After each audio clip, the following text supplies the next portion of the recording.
Whoever in chat said I use Klarna to pay my fandoms, you're diabolical. I think I would That's have a heart attack hysterical. if someone told me that. I pay for my orgasms over 12 months Pay for your orgasms in with a installments. 30% Oh my interest rate. god.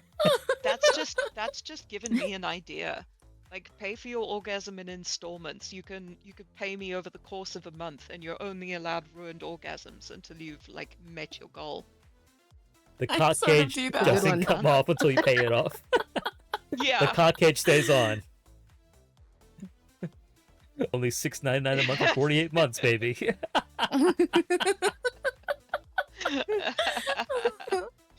It's a good deal.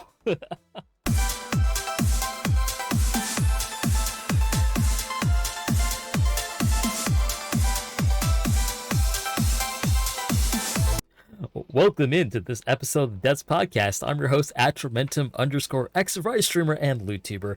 This is episode 59, and we're talking all about financial domination, aka Findom, and the ethical practice of such, and what it means to have a Findom relationship with someone in the kink community. I'm your host, Atramentum. We're back after a long sort of layoff, and thank you, listeners, for tuning in.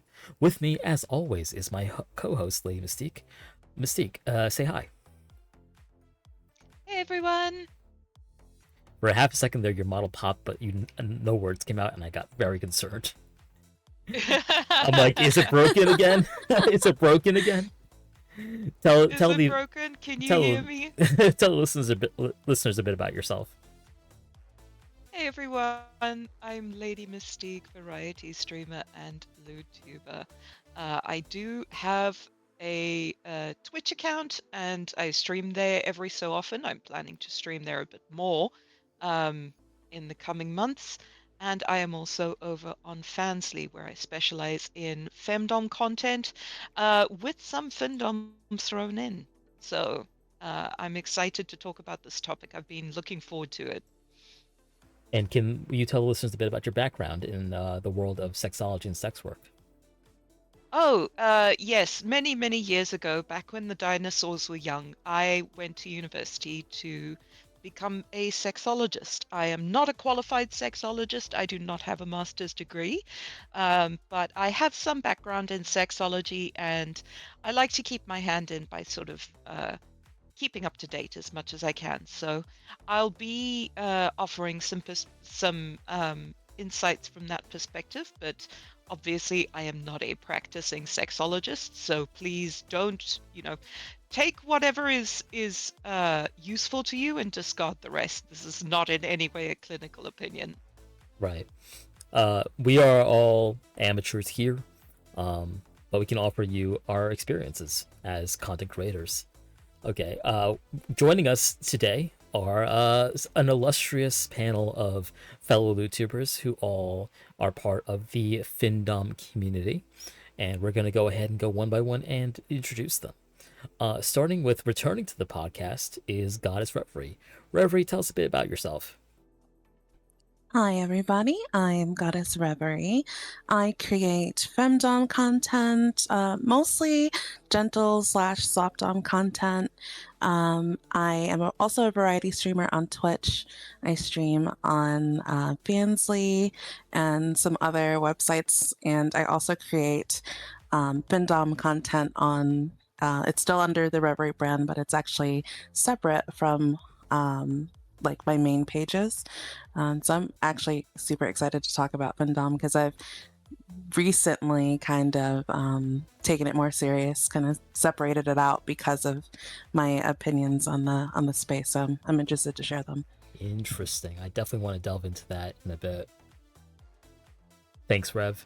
I'm really enjoying how it looks like Cherry is just grabbing the hem of Kitty's skirt, like she's gonna pull it up at any moment. No, you know what it reminds me of? It's like that monkey in Japan. I think his name is Punch. Who got rejected by his mom, so they gave him an IKEA orangutan. So all you see on Twitter is so like this little monkey holding an orangutan just for like dear life. Aww. It's very cute. Super cute. Two very different interpretations of that. It's an improvement considering the other position of my hands. Right. Moving on. Next up, we have making their first appearance on the podcast is CherryEros. Go ahead and tell us a bit about yourself, Cherry.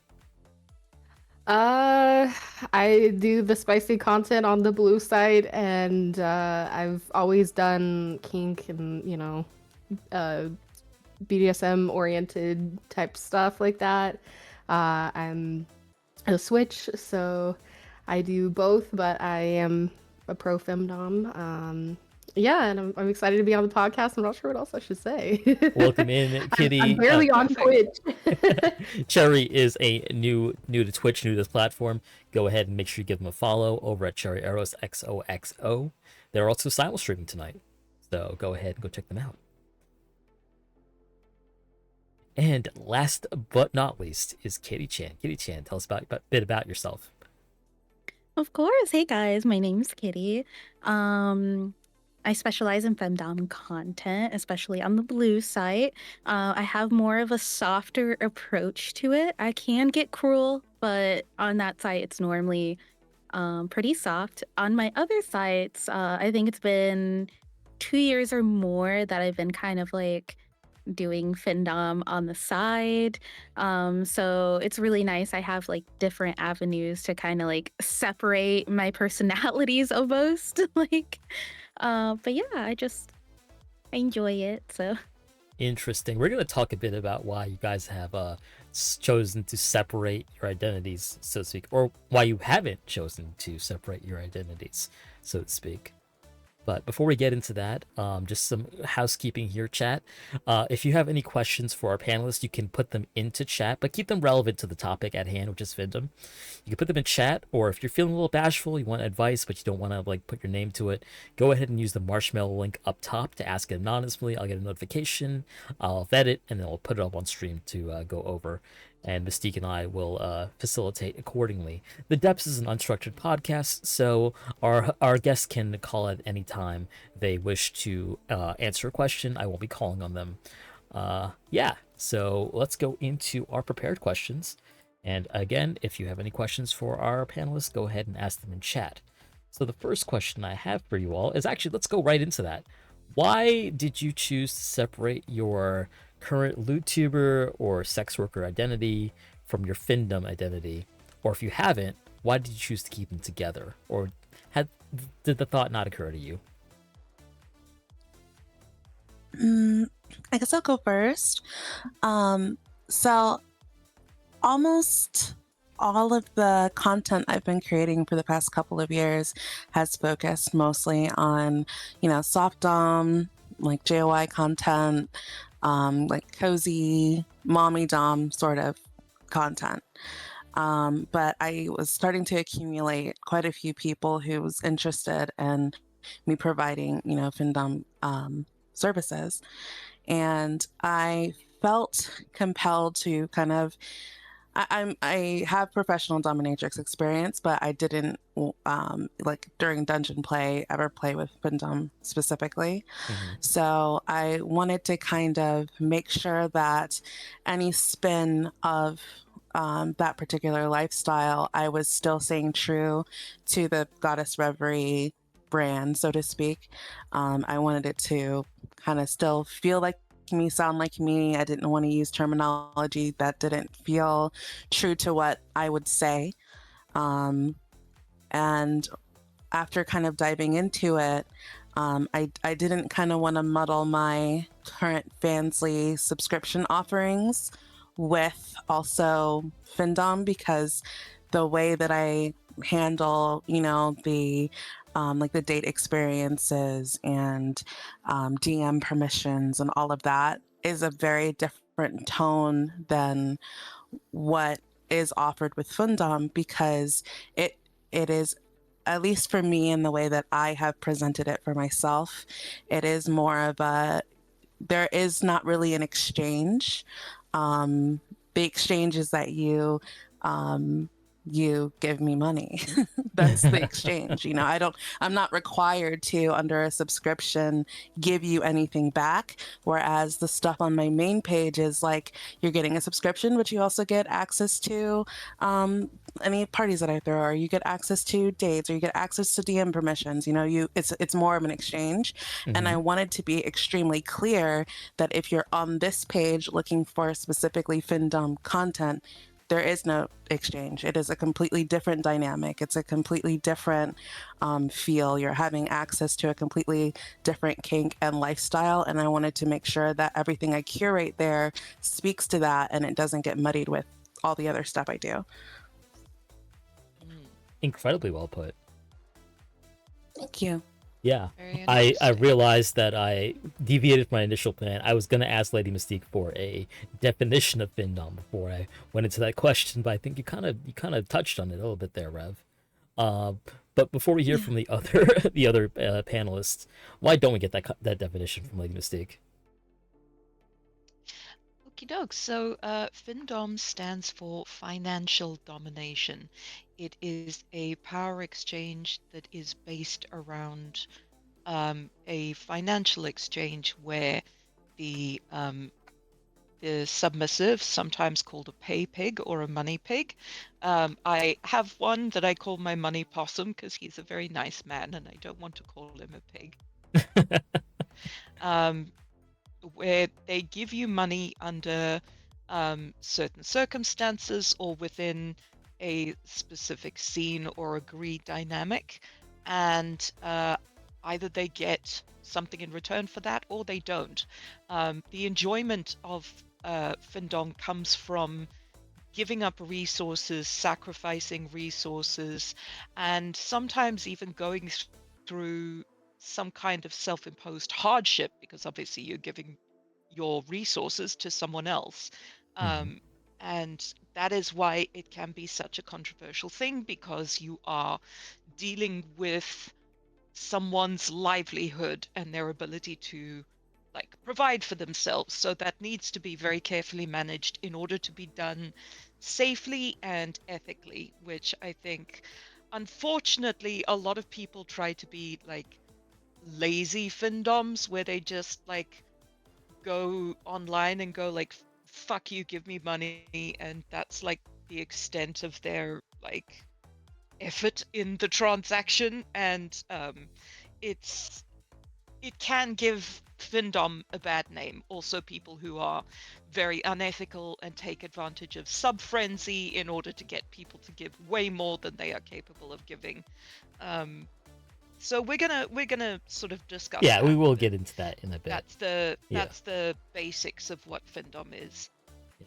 I mean, my position on this, and by the way, Kitty, we're gonna go to you next about asking about how you separate your platforms. But my sort of take on this is that, you know, when it comes to sex work, like a lot of people are going to find what you do to be distasteful or unethical, no matter what. So that always makes that moral judgment kind of murky. I actually don't think there's anything necessarily wrong with anybody who's on Twitter like, fuck you, give me money. Like, that's your bag, that's your content. And if it works for you or not, that's another story entirely. Because I don't think it works, but Or it shouldn't. It should, well, you know, I don't want to place any moral value on that, you know, so to speak. Yeah. But we will get some advice for new creators and people who are sort of starting out in the Findom space, like what has worked for our panelists and what's not. But going back to Kitty, why did you choose to separate your lewd VTuber persona from your Findom persona? Yeah, so when I first started out, especially on Fansly, my personality was very soft. It wasn't exactly screaming findom at that point. It was more of a femdom, maybe even like towards a switch. So when I decided to do findom, I didn't really want to confuse my community, honestly, and try and make separate tiers. So that's why I moved to other sites, and that's where I predominantly do my findom business. because I do agree with GoddessReverie. It's a very different lifestyle. It's a very different tone. At least for me, I know like some people can still be soft and do it, but for me, it's a little different, especially because, most of the time I'm not really offering anything back, depending on what we agree on. So that is definitely why I decided to separate them out, because I just didn't really want my current audience to kind of like be confused on what's happening to my brand and everything. Very And valid. also to feel that, I suppose, they need to fit in with that dynamic. Mhm. Because, as you say, Findom is very different from a lot of like, I won't say regular, but like long-term, sustainable, like the way you present yourself. And I think it can be easy because, with streamers, our relationships with our audiences can be very transactional, to feel that you need to fit in with the Findom model in order to be, um, accepted or to be favored or anything like that. I've always said that, and we will hear from Cherry in just a moment about how they separate. I'm sorry, Cherry. I've Oh, got it's all it. good. We'll hear from Cherry in a bit, and if they choose to separate the personas or not. I've always said on this podcast that I really do appreciate one thing about LewTubing, which is that it is in fact very transactional, and that's a good thing. It's a good thing because when you're existing strictly on Twitter and Twitch, that kind of like sexual services or like attention can be very murky. Whereas with sites like Fansly, it's very much you give me this, I give you that. And like if you're dissatisfied with the service, The boundaries then so and be it. expectations The are clear. boundaries are so much better defined once we talk about transactions rather than a relationship, so to speak. But that's neither here nor there. The question for Cherry is, did you choose to separate your Findom persona from your VTuber persona, or did you keep them together, and why? So I'm predominantly on the Spicy website, so I don't separate them. Like I don't have them like separated like in that way.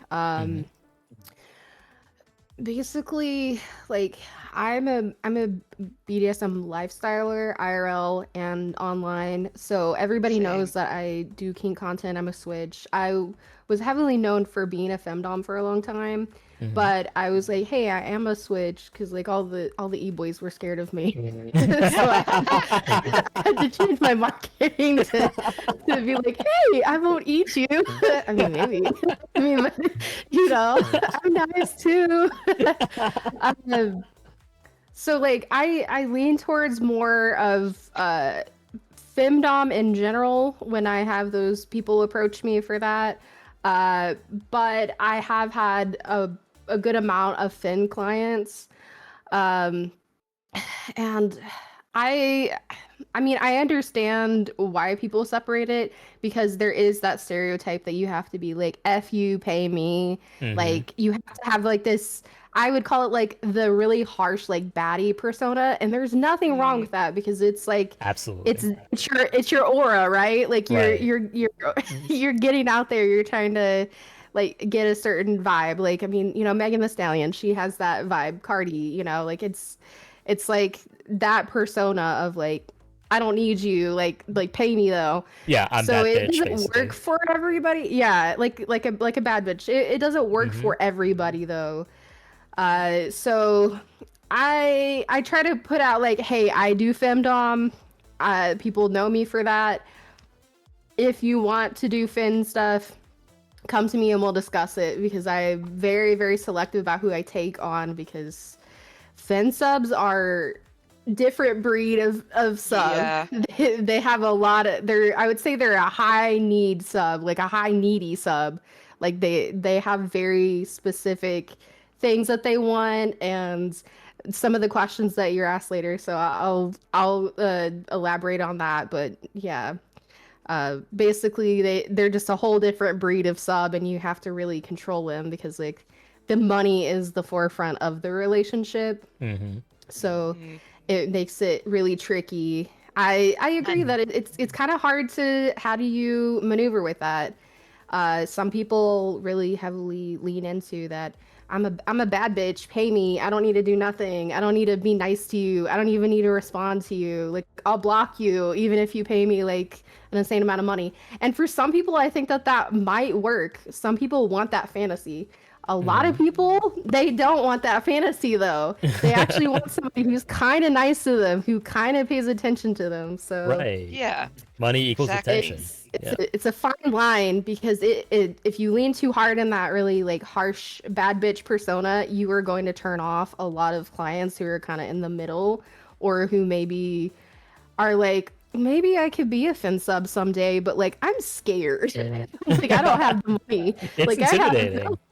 Yeah. bills. So And also, Findom is very much a kink. It is part of the BDSM sphere, and in order to do it safely and ethically, there needs to be a negotiation and a setting of expectations and boundaries before you dive into that dynamic.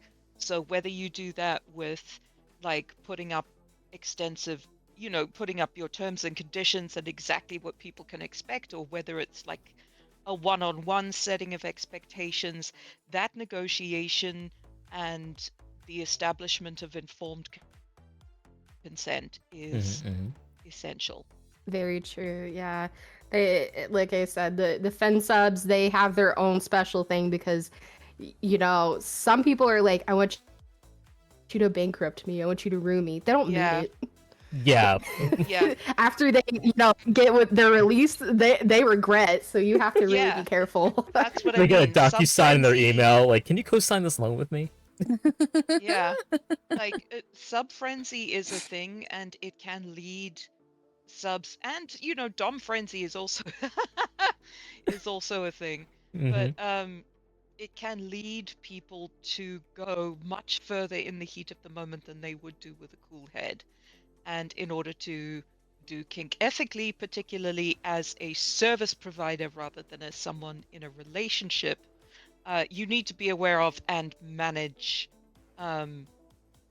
those sort of headspaces. That's a very good distinction. We'll definitely Yeah. want to get into that in a sec. But we have a question from chat viewer, actually, via Marshmallow. Go ahead and use the Marshmallow link up top if you guys have any more questions. This viewer asks, past experiences support that I'm aroused by spending money. In fact, so eager that I do so compulsively without the other party asking. I think I might be into Findom. I think I'd be into Findom, but what category might this pre-relationship consumer-esque arousal fall under if not Findom? So I think what this viewer's asking is, they really like sending money to streamers, that they Yeah, might. slide into my DMs. Like, I'll tell you.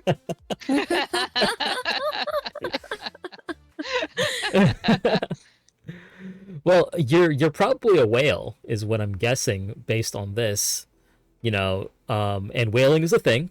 You're the big dog in stream, like tipping big amounts, hitting the goals, making them come. Completely valid kink. I don't necessarily know if that would be considered Findom, more so than I think whaling is different, but It is, yeah. yeah. Who wants to describe the difference between like whaling and like a financial domination lifestyle for our viewer here? Sure. So I think I'll backtrack a little bit, and then I think I'll answer the question. Yeah. I think it's important to think about like how you feel surrounding like when you spend the money and then after you spend the money, and if like it's really important to be honest with yourself about like, is there anything that you're wanting from the streamer or the creator? Is it because you like the attention? Is it because you just like making them happy? Is there, you really have to dig into your desires, and sometimes like they're not on the surface. Sometimes you are spending the money and then you see how happy they are and you love how they talk to you when you spend the money, but then maybe for that same creator, a Findom relationship is fuck you, pay me, and give me money, and then you might not like that as much. Whaling, I kind of put it in the same category as spoiling. I have a lot of people who enjoy spoiling me. They like seeing me happy, but they wouldn't be particularly excited to be in a Findom dynamic, because the way I handle Findom relationships is a little bit more, if you were to put them side by side, I guess colder. It's not as, I'm not trying so much to build up a warm dommy mommy kind of relationship. It's more like a, my VTuber persona is a goddess, right? So I have a lot to play with in terms of paying tribute and giving offerings, and you're giving me money because I'm a goddess and you want to be in the presence of me. Like, I have a lot to play with there, and that is very, very different than you're such a good boy, come cuddle with me. Those are two very different things. Findom. Like, you don't have to just be like, fuck you, give me money. Well, yeah, that's can, how I handle can be it, a warm thing. right? Right. Oh, Yeah, like completely. mine is a lot more warm, and that it's still very soft dommy, especially if we're in a scene together. It's very soft dommy, very sweet. It's not aggressive or anything like that, but it's definitely very different than like if somebody has open DMs with me and I'm talking to them all the time and we're doing dates and we're gaming together and all of that. It's just, for me, very, very different.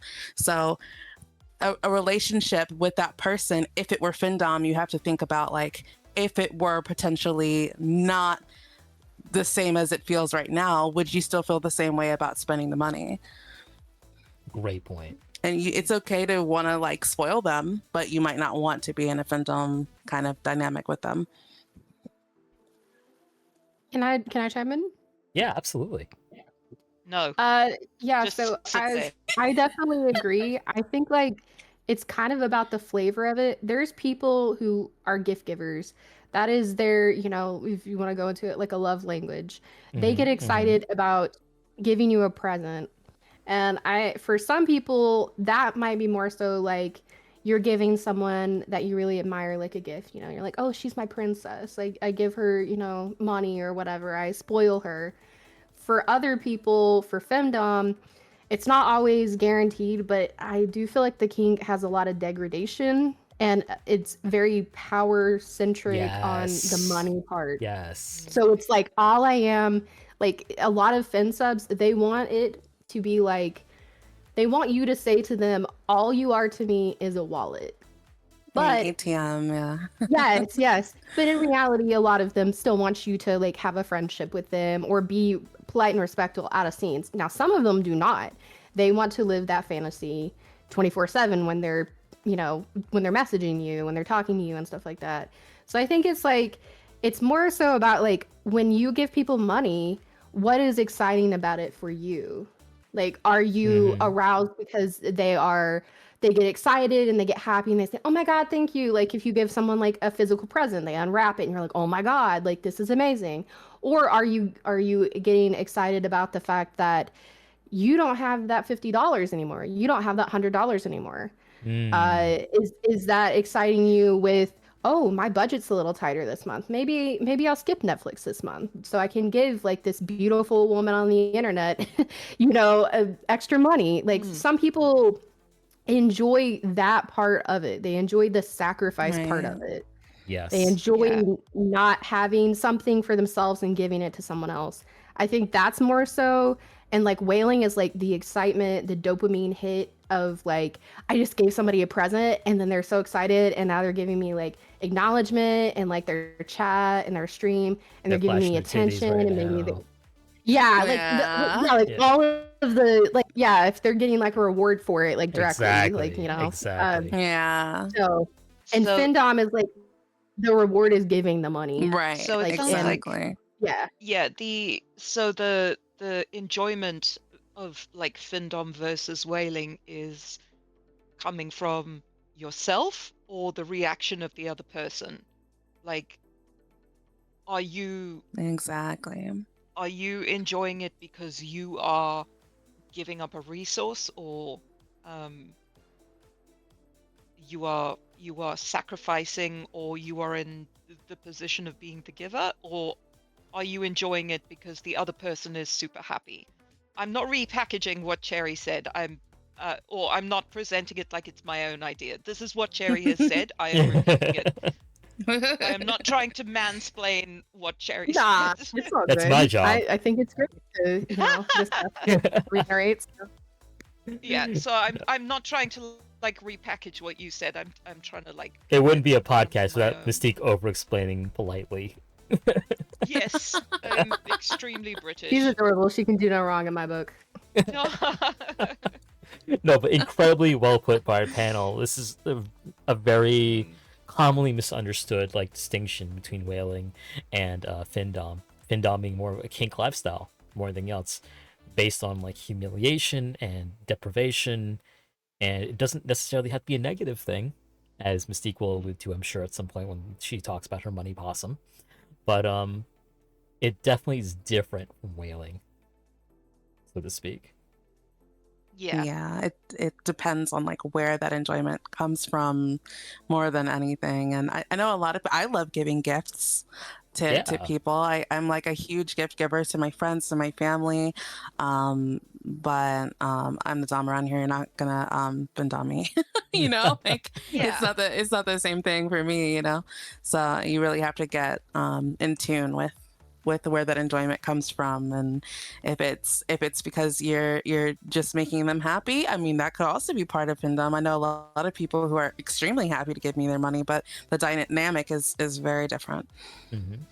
And like, you may be into like a softer form of Findom, and all of this is valid.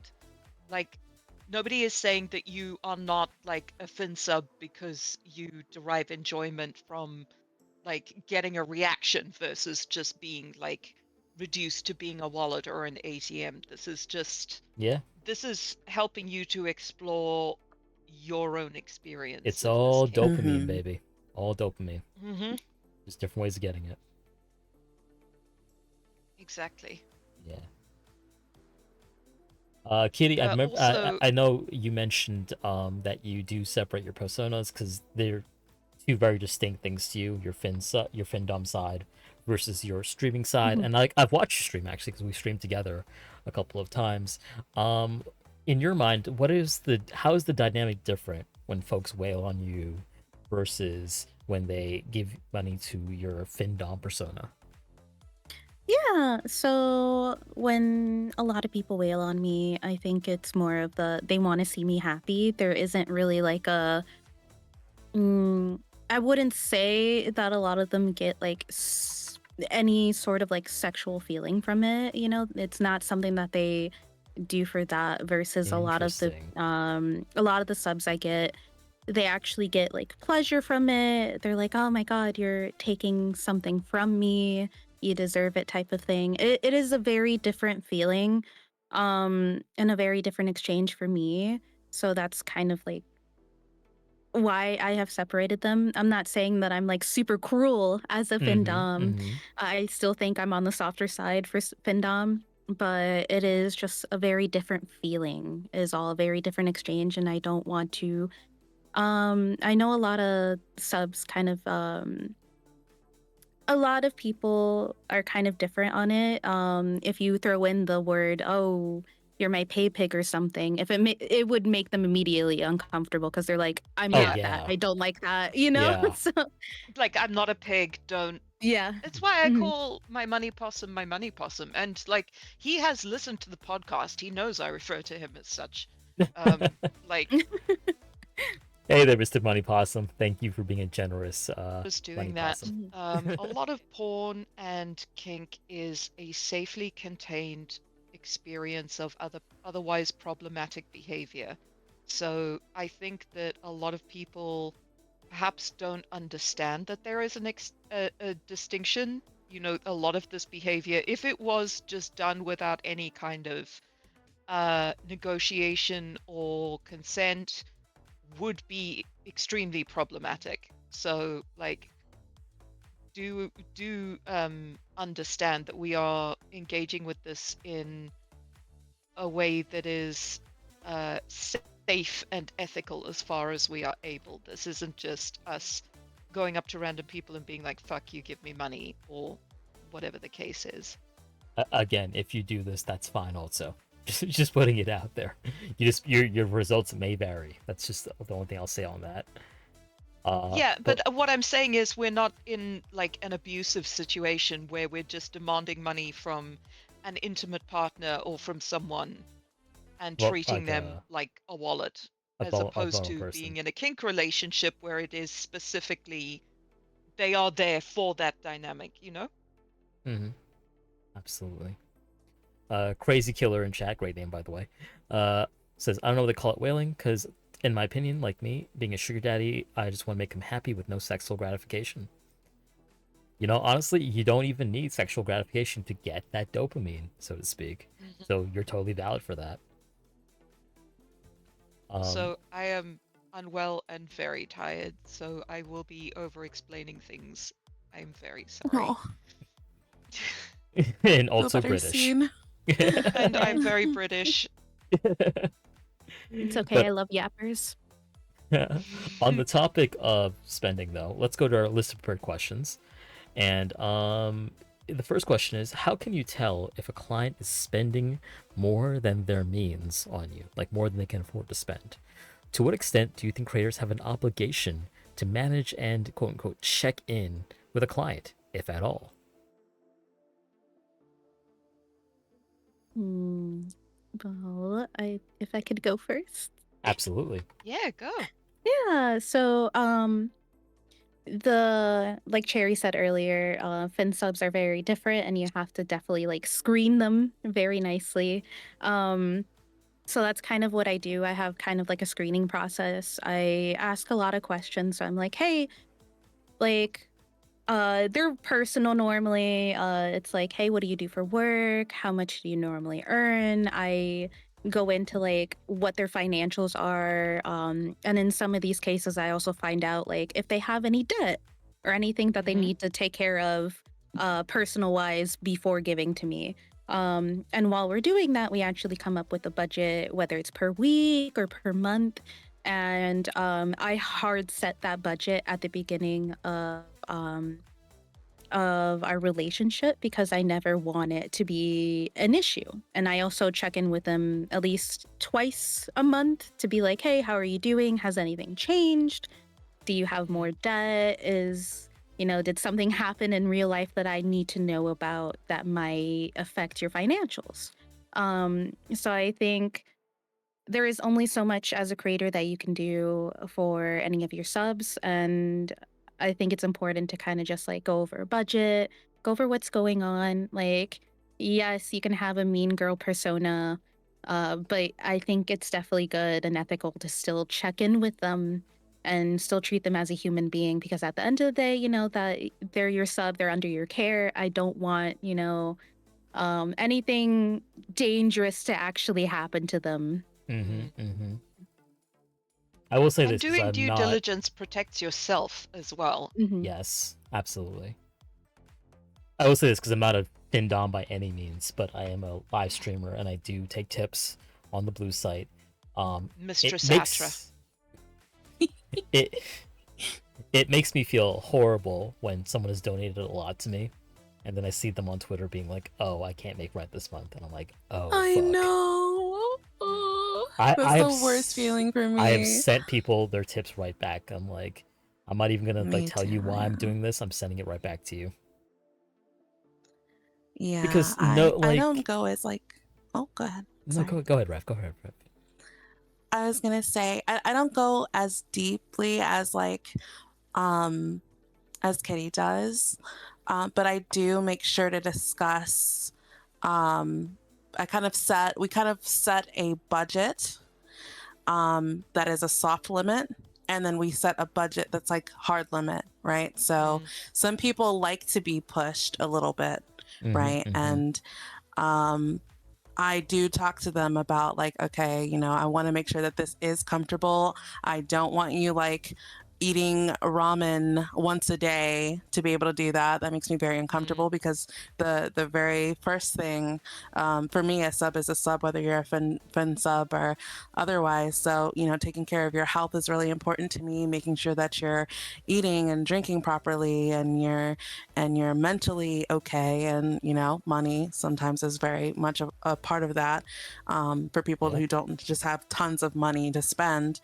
Right. You know, you don't want to send them into like a mental spiral because they spent too much 2 months in a row and now they're getting evicted or something, right? So, Ooh, you know, yeah. I No. set like, okay, this is your soft limit. So we know like if you spend this, you're good. But if we're in a scene and you want me to push you a little bit more, I know what the hard limit is. I can push you a little bit more during the scene, but I know what my cap is, and I'm not going to exceed that. I think that's Yeah, very so good. go ahead, sorry. Can I No, go or you want to go? No, go for it. Okay. Yeah, we're always here. You need to True. talk. Yeah. So I agree. I know that this is kind of like a divisive thing, but anyone who's like who is a big spender and especially is contributing like a certain amount that I'm like a little bit nervous about, I do try to either softly or kind of just bring it up about like what they do for work. Not everybody wants to be able to disclose that exactly. They don't want to disclose all their information, or if they you know, like their whole lifestyle. It's good to ask if that it's getting to that level, but I've noticed some people are really, you know, so I'm just like, oh, like, what do you know, like, what do you do, kind of, you know, like it's like a soft approach. I always suggest this if someone is a big spender, because you do kind of have to manage it. I know it's like shouldn't be like wholly our responsibility, but you have to manage like the regret, right? For certain things, because if you Yes. don't, it's gonna bite you in the butt. I always tell people not all money is good money, and some people do not think about that, especially if they're new to the game, if you will. They're like, That's a oh, I made great so way to much put it. money. Yeah, like I Yes. just like I made so much money. This person gave me like $500 or something. I'm like, okay, but like, what is that person doing now after they've given you that money? Has their behavior changed in a negative way? Are they able to actually sustain the money that they're giving you? So I try to figure out kind of like that. I also do ask people a budget. Fin subs are super bad about telling you their budget because they want to overspend. And you have to be careful about this. Yeah. Because they like sometimes they can exaggerate, or they'll still spend or something like that, or if you tell them no, they may go to someone else. So you kind of have to find like a middle ground of you're not going to put yourself in a position where you might be liable to basically in a dramatic way to cause someone's demise in a way, you know, Yeah, to you can cause hurt their them. You can lifestyle really to hurt them. suffer. Yeah. Yes, because some people like, oh, I can't pay my rent, I can't pay my car, this and that, like if you're going to extremes. Yeah. And some people want to be in that position. They would love to wreck their life, but they shouldn't use you. They should do that on their own accord. Don't be because an that's avenue gonna to come someone's back on self-harm. you. Absolutely. Yeah, exactly. Yeah, It's like a karma thing too, you know. There is yeah. only go ahead. so much that you can do as far as due diligence goes, but it is very important that you do that due diligence. I think you will have because a you owe it to longevity in them. your career if Yeah. you do your due diligence. The people, if you're in it to make fast money and get out, do what you want, cause damage, I guess. But if you want to be like a lifestyle, you want to be in this for many years, you're gonna have to like basically mitigate it somewhat, because you will have, if you you will have a sub or fin sub who will put you through it and will, you know, especially if you're taking payments that are not protected on sites. I always tell people, do not use PayPal. Do not use Yeah. PayPal and other things. And they're like, oh, well, I use PayPal. It's fine. I'm like, okay. You know, like they say F around and find out. That's what I tell people. Yeah, exactly. It takes one person, and then you're going to be banned from PayPal forever. So yeah, chargebacks are like a constant fear. That's why I only use sites with like chargeback protection, because holy fuck, I've Yeah. seen people LewDtubers, look at me absolutely right No, now. I regret rate. If you do any of your business on PayPal, stop immediately. Because they will take your money, they'll close your account. Do not do your business on PayPal.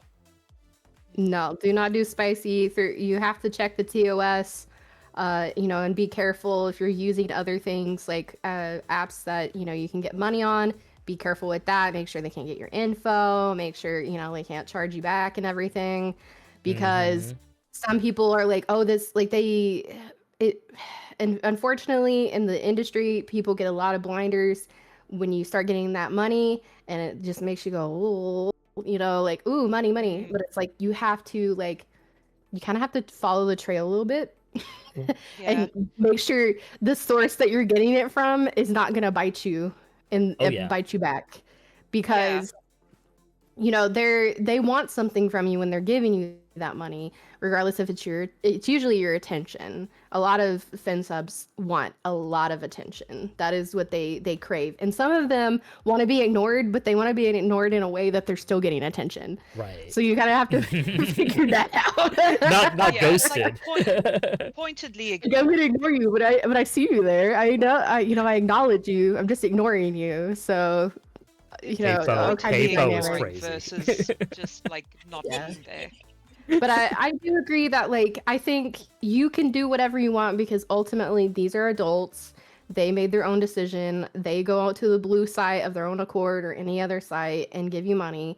They do need to be responsible, but a lot of people have poor impulse control. Some people want a femdom to help them enforce basically good behaviors. So you kind of have to, for lack of a better term, play mommy sometimes and be like, listen, like, here's how it goes. Like, these are the rules. Go clean your room. Don't spend money that you can't afford. You have to stay on a budget. Sorry, but and I guess the more extreme end is the refunds if you have to, or blocking people from sending you stuff if they can't control it, and for a fact that this is putting them in like financial, like a dire situation. Yeah. So I just think it's good karma, honestly, to do this, and good business. But I mean, people are responsible for their own choices ultimately too. So, like, I'm devil's advocate on this, but I practice figuring out what people can spend, like a budget, like keeping them within that range. Especially when you do things like drains and stuff like that, you have to be careful about how much they spend and, what that situation is. So, yeah. Yeah. Also, like, doing that due diligence is also protecting yourself, because particularly in the VTuber space, people get very trigger happy with posting documents, like Google docking people, accusing people of abuse, and coercion. And when you're dealing with Findom, which is a form of edge play, because you are dealing with someone's financial stability potentially, and their resources and ability to provide for themselves, it is very easy to say, oh, well, this person coerced me, and they made me spend all this money, and I felt like I didn't have a choice, etc., etc. And that can blow back on you socially, it can blow back on you professionally. So having either like proof or a track record of doing due diligence, negotiations, making sure that consent is informed and that you have taken reasonable measures to ensure their safety is essential for your own protection. Whoever in chat said I use Klarna to pay my femdoms, you're diabolical. I think I would have a heart attack if someone told me that. I pay for my orgasms over 12 months. Pay for your orgasms in with installments. a 30% interest rate. That's just given me an idea. Like, pay for your orgasm in installments. You can pay me over the course of a month, and you're only allowed ruined orgasms until you've like met your goal. The I cock sort of cage do that. Good doesn't one. come off until you pay it off. The Yeah. cock cage stays on. Only $6.99 a month for 48 months, baby.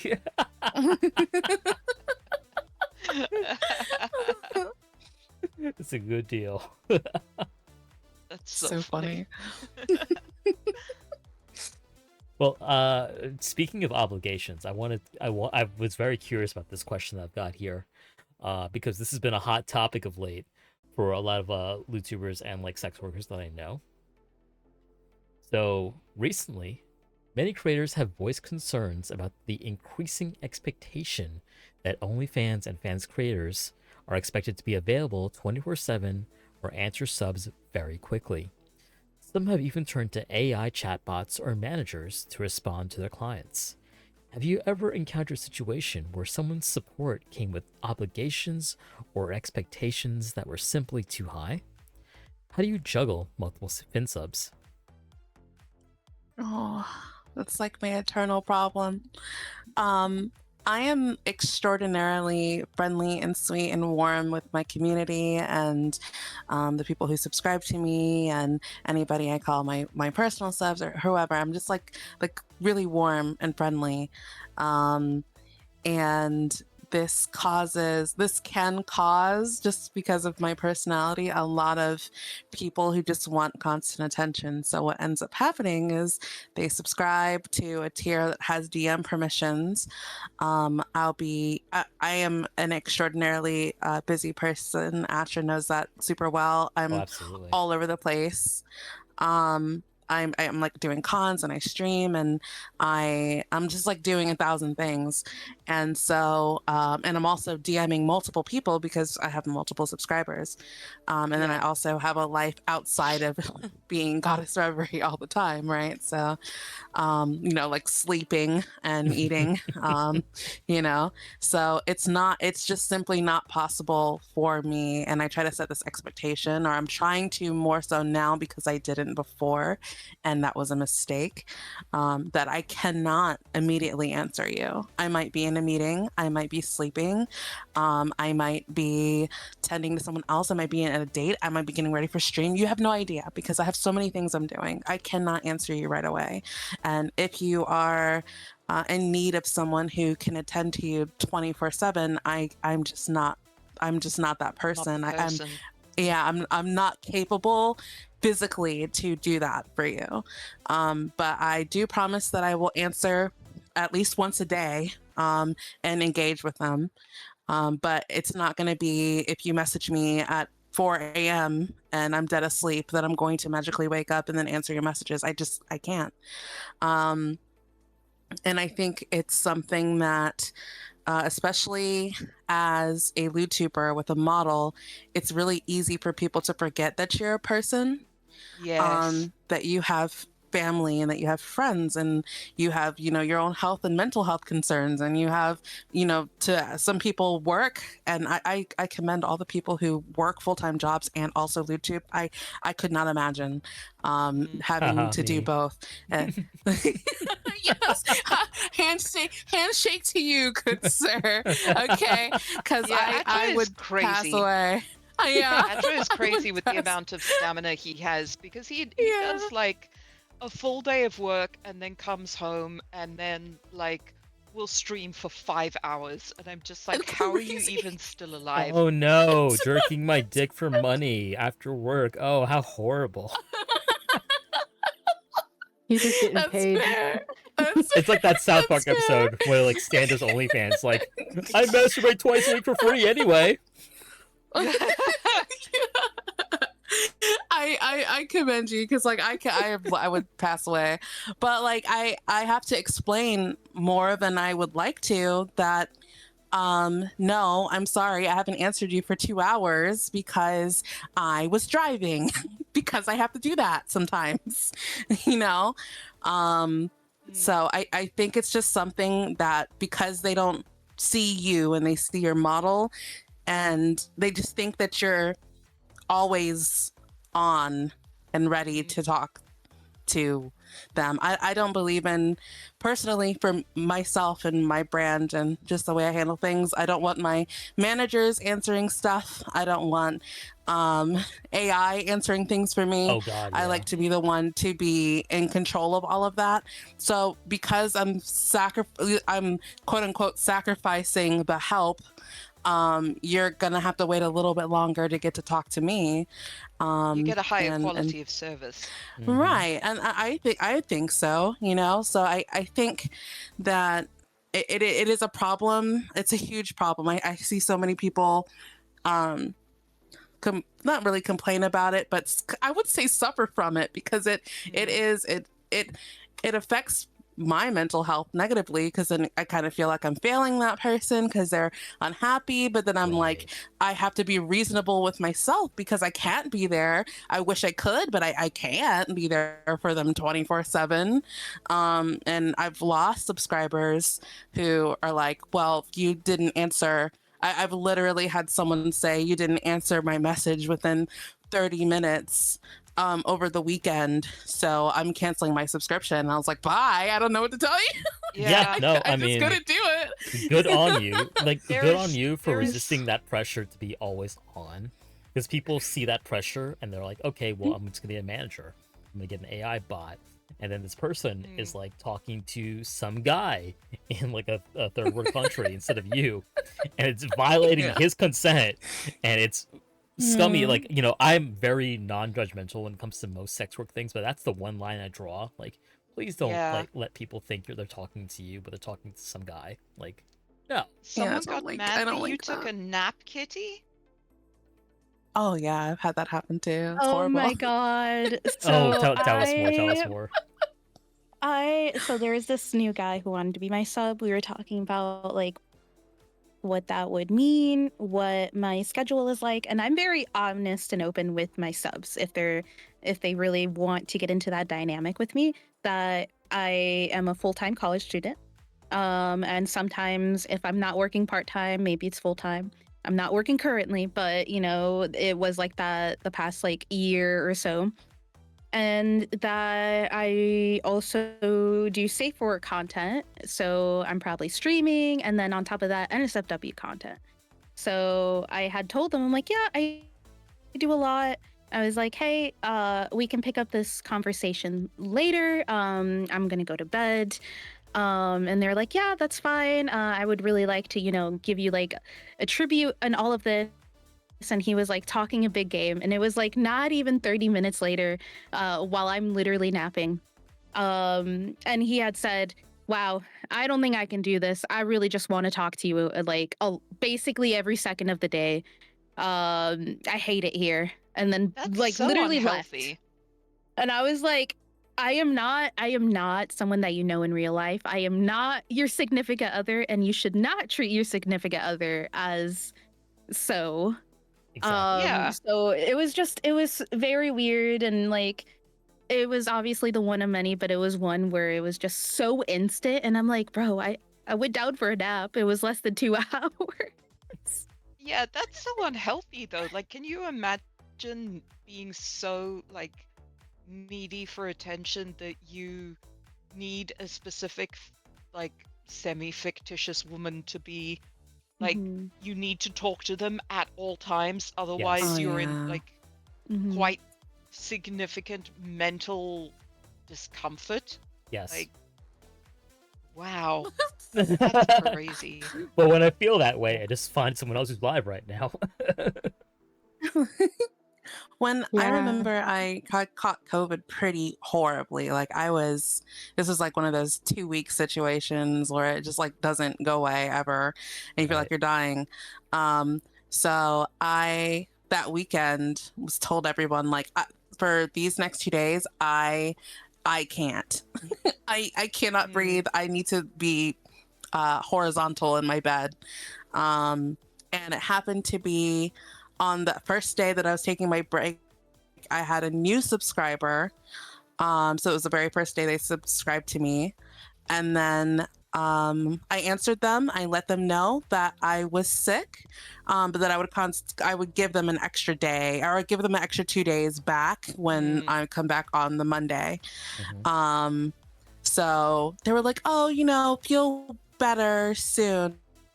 Right. But then the next day, which was Sunday, they were like, honestly, like, you just don't talk to me enough. And I don't think that I'm going to wait another day. So I'm canceling. And I'm like, I'll be more than happy to give you your money back. I'm so please, serious. Yeah, exactly. Exactly. On Yesmas, the Femdom Discord server that I own, we have like, I suppose you could call it a meme, but it's like a running joke called the Dom Truck. The Dom where Truck. The Dom truck comes and delivers the Dom vending machines that you put kink coins into, and you put kindness coins into until kink falls out. Like, and when people join and they just like post a dick pic and nothing else, or like, oh, dominate me, mommies, here I am. We're like, I'm sorry, the Dom truck hasn't been this week. There are no kink dispensers available for you. All of our DOMs are currently busy. Please call back at a different time. I have We're always not wondered. interchangeable. Yeah, I was like, I have always wondered if it's because like we are VTubers, if it blurs the line a little bit where they like think that we are not real, like we're just a cartoon. Cartoon characters. But I know that like a lot of flesh tubers also deal with the same thing, where it's just like, oh yeah. I mean, I try to imagine like, why do people act this way?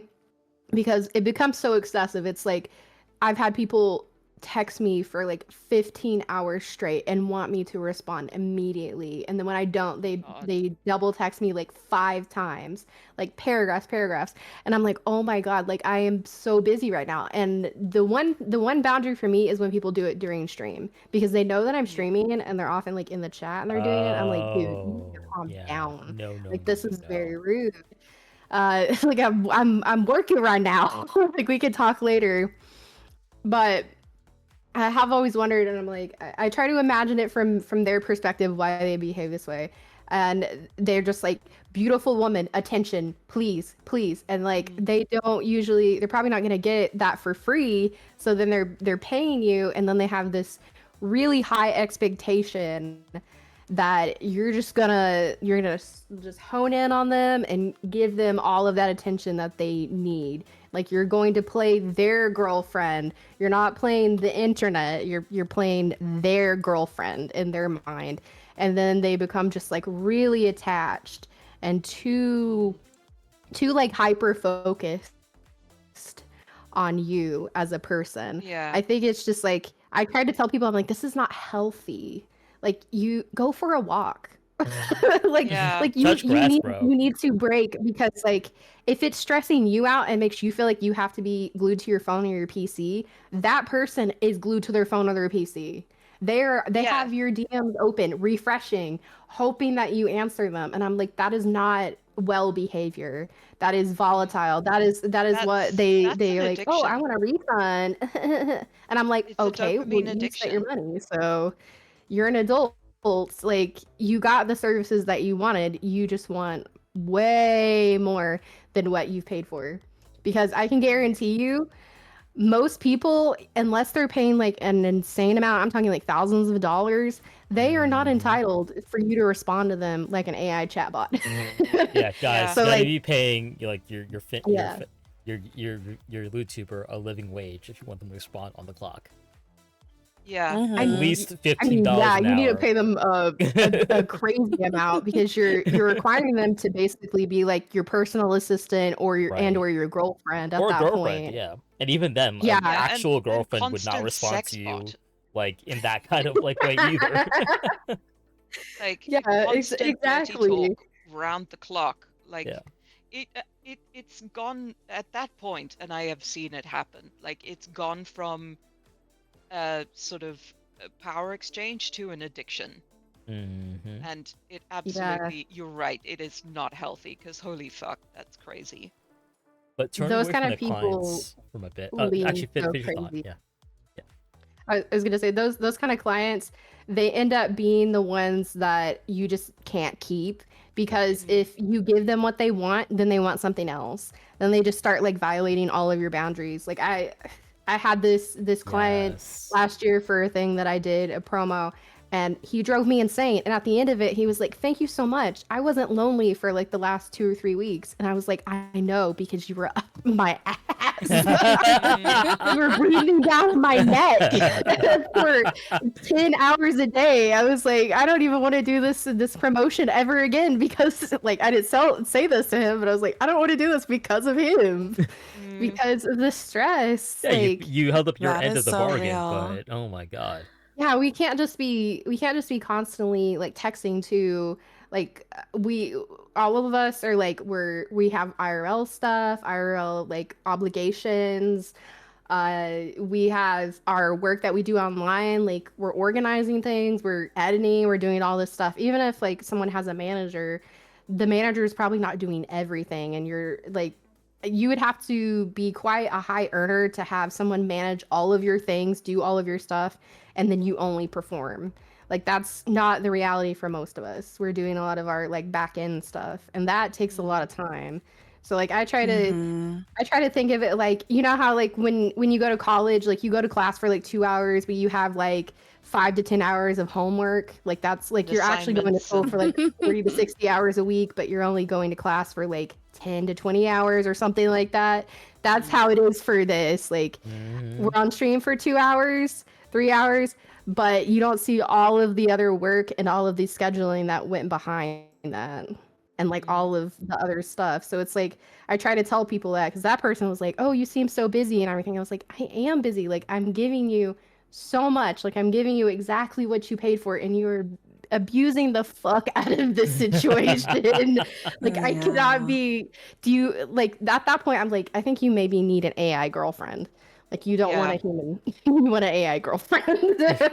you just want someone to be looking at you all the Yeah. time. I have had to take a step back, and like I'm in the process of doing that right now actually again. But I've had to take a step back and revamp like my my Fansly tiers and the language that I use in the Fansly tiers, and the stuff that I offer because of behavior like that. I'm even changing what I used to have. I used to have high priority DMs, and then I changed it to DM permissions, meaning you just have permission to DM me and I can answer you when I can, because high priority was like horrible. It was encouraging some not great behavior. Mhm. Um, Yep. and then now I'm switching it to fantasy roleplay DMs to kind of create a separation of you are role playing with Goddess Reverie and you know you don't have any ownership or anything over the person behind Goddess Reverie.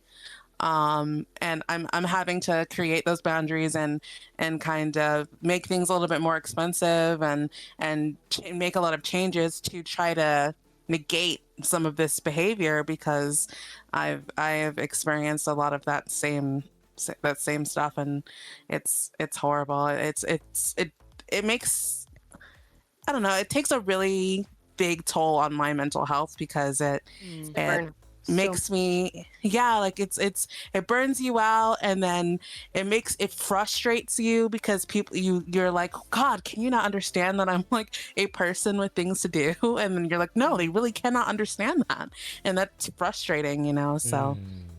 I've Yeah. had to do a lot of things on the front end of the brand stuff to kind of smush that behavior.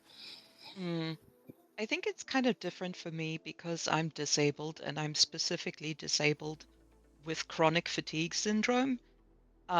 So I've gotten used to having to set boundaries with everybody in my life and being like, look, I am disabled. I am physically not able to respond to you um, like as often as I would like.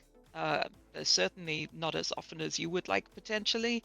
Um, and I have lost clients because of that, because I'm not available all the time. But like actually being able to just say, no, I can't do it. No amount of money is worth like pushing the boundaries of my physical health for, um, has Yeah. been very important for me.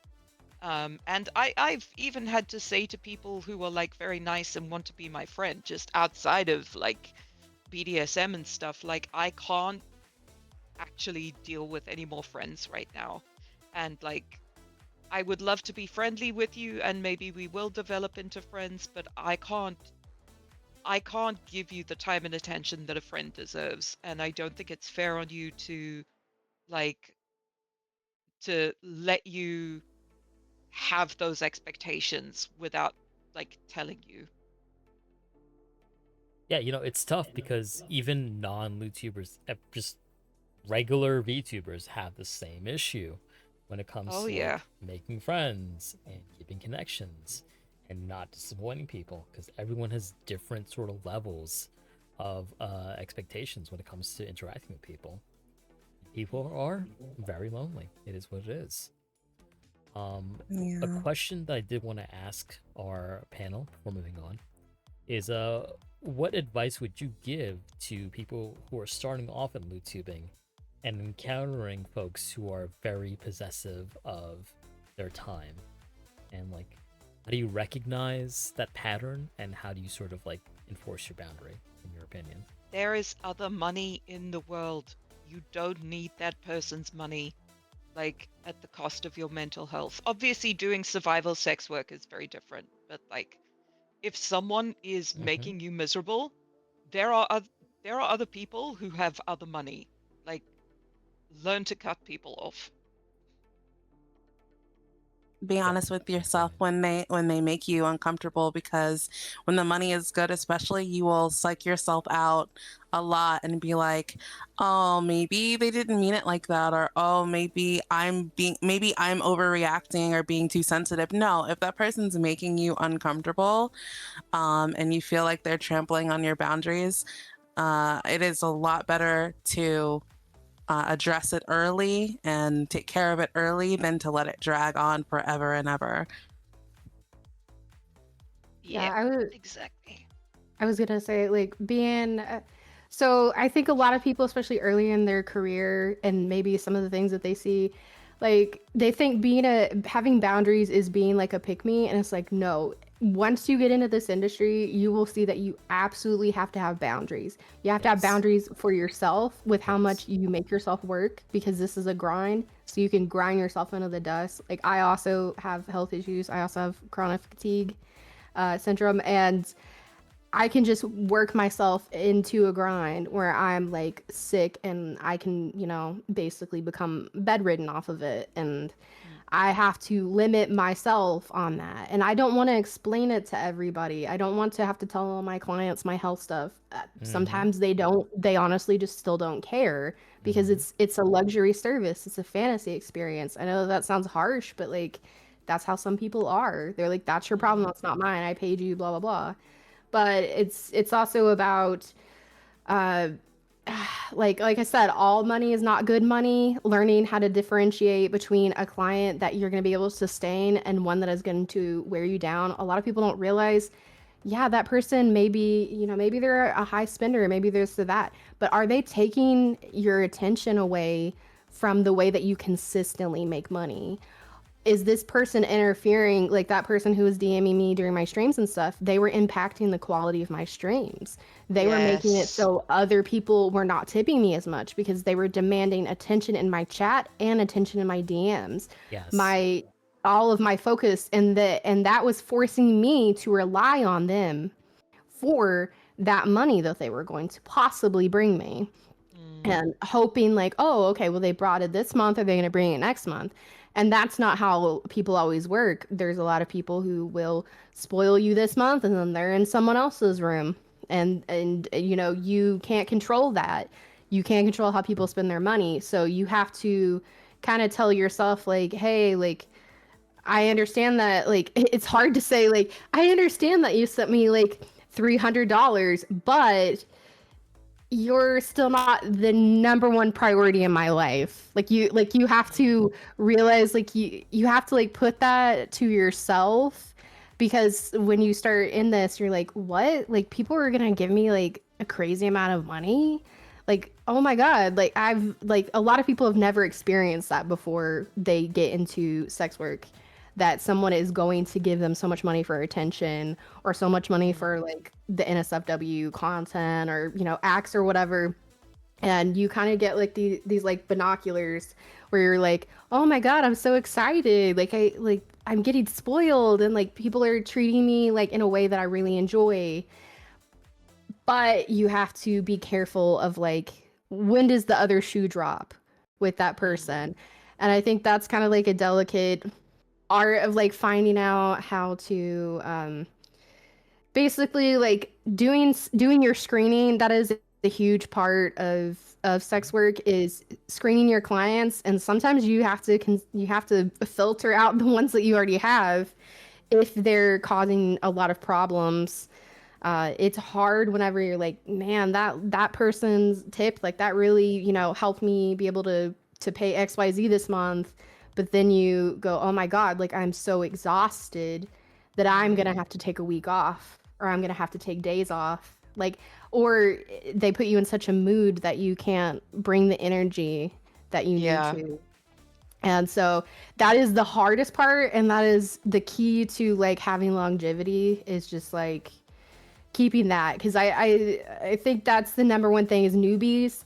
Number one, they don't respect their own boundaries. They usually undercut themselves significantly to where they're doing things that maybe long-term they won't be happy with themselves about. Like maybe they're providing NSFW content of their IRL and they're like a little on the cusp about it, and they're providing it and it's like way less than they feel comfortable with. And like once it's out there, it's out there. It doesn't matter if somebody didn't purchase it or not, it's still out there. So you have to kind of narrow in on that. And that's my best advice, is boundaries, kind of figuring out like a good schedule for yourself, and trying to not burn yourself out is really hard. Especially if you get a taste of success, you're gonna be grinding and grinding. Yeah, absolutely. Yeah, it's Absolutely. tough. And you have to make yourself a priority, because nobody else is going to. They will take everything you give them. Yes. It's scary, but it's true. Yes, because like people get addicted to like what you bring forward. They get addicted to your energy, and then they don't realize like they're getting your energy, they're receiving your energy, but you need to replenish that energy. Like that is you. So yeah, that's my advice. Boundaries, please. And heavy research. Please research 6 months to a year before you get into this industry. I'm not kidding on that. Watch tutorials, do everything. Put a ton of research in here. The worst thing that you can do is jump into this and not know what you're doing, because it can put your safety, it can impact long-term employment opportunities. You need to keep a lot of things in mind when you get into the industry, especially with finsubs.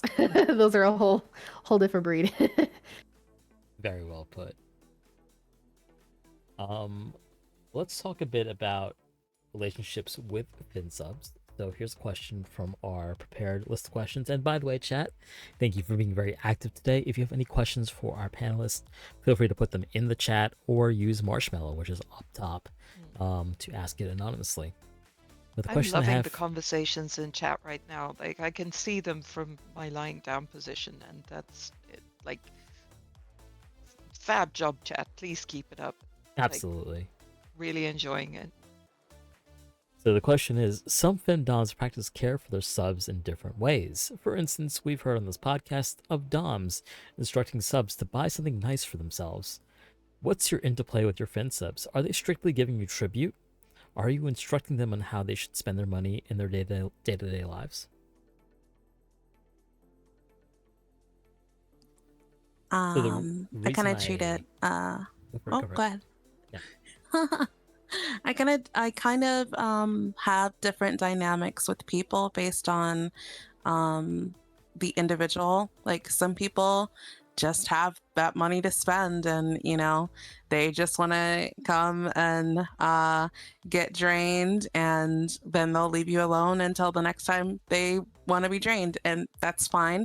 And then there are some people who are like, hi, I really want to do fin sub stuff with you, but I need help budgeting. Can you help me?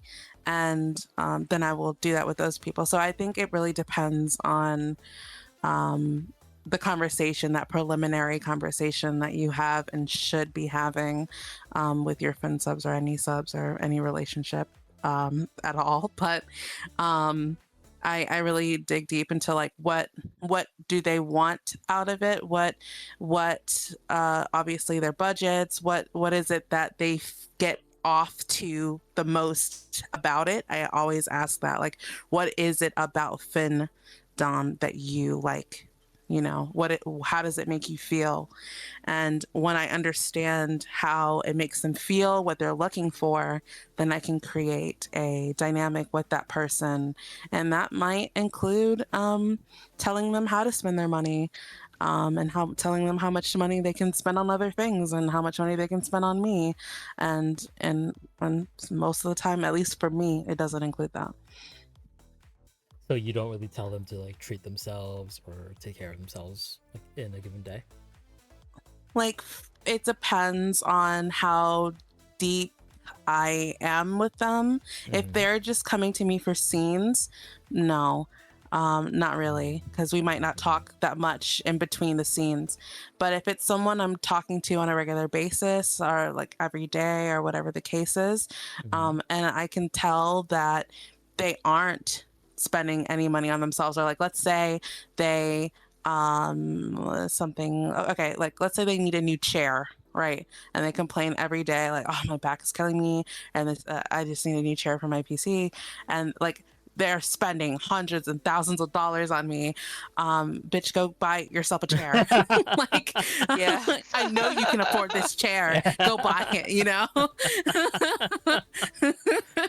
I will live if you don't give me a couple $100 this week. Go buy yourself a chair. So yeah, I will, if I can pick up on it from them. I tend to be very attentive and pay attention to the things that they say, and if I'm noticing like an issue, talk about it and then encourage them to do that. But it's not with everyone, and some people like just want the scene and then they go on about their life and then they come back when they're ready for the next one. Rev's out here like, go get yourself a secret lab right now. With an I know Overwatch you can afford skin. it. You would have bought it for me.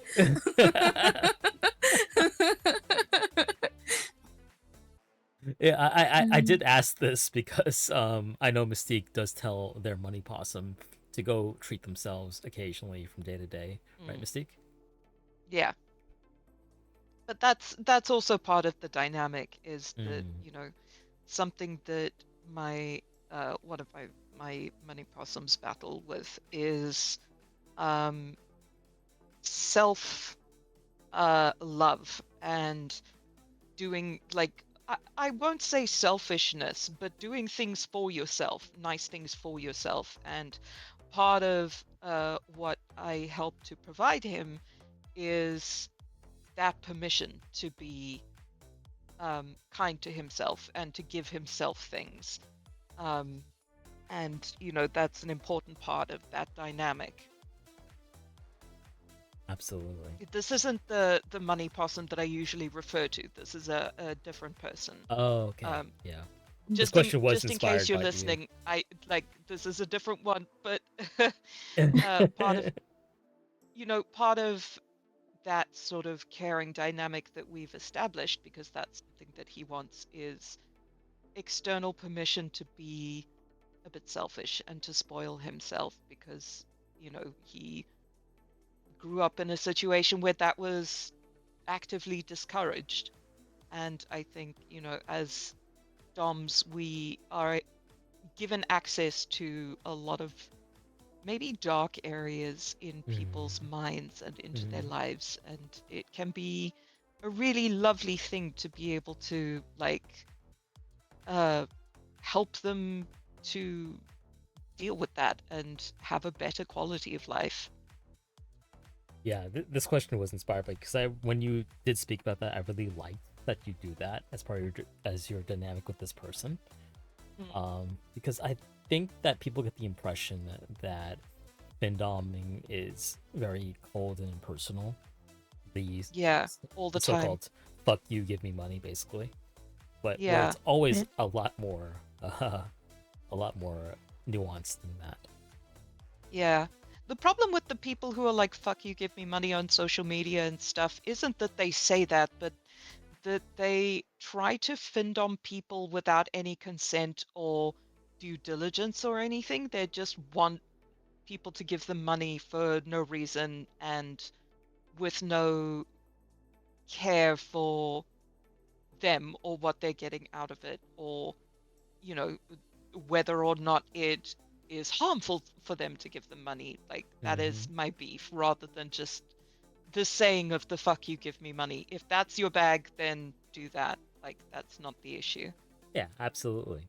And you know, when you have like 1 million followers, you can definitely do that and probably make it, but it's not gonna work for like if you're way smaller than that.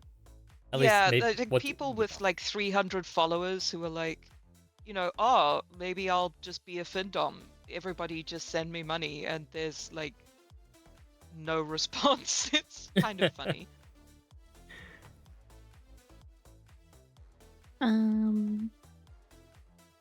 Yeah, the way I treat my subs or reward them is kind of different and really just depends on our dynamic.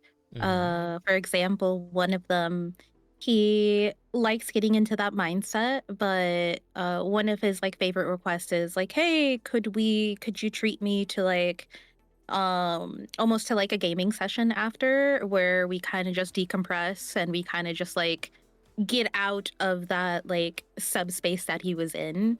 And that's kind of like his own like little treat where I'm like, all right, we played a couple of games of like Marvel Rivals. So Like, how are that's you his like feeling? aftercare ritual kind of thing. Yeah. And he's like, I'm just like, yeah, are you feeling okay? How are we doing? Like, what's going on?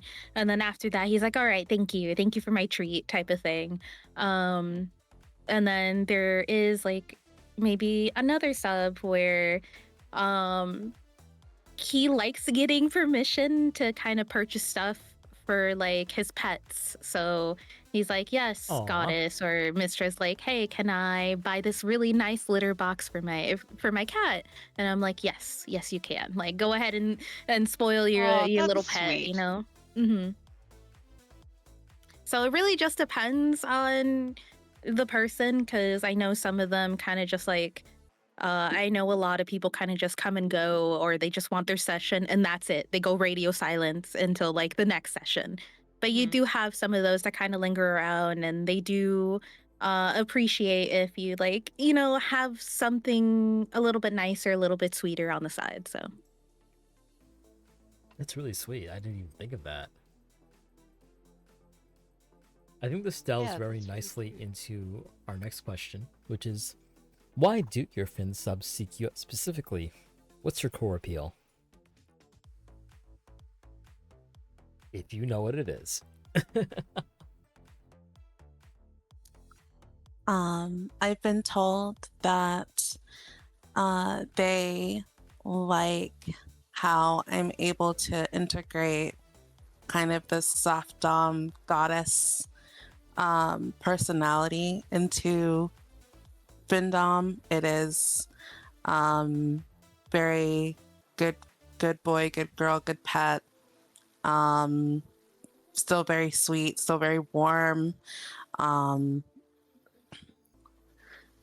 They enjoy that, and it's not, at least they tell me. I can't say if it's that common or not, as I'm not sure, but they tell me that, in past experiences, they haven't been able to find a lot of findoms like that.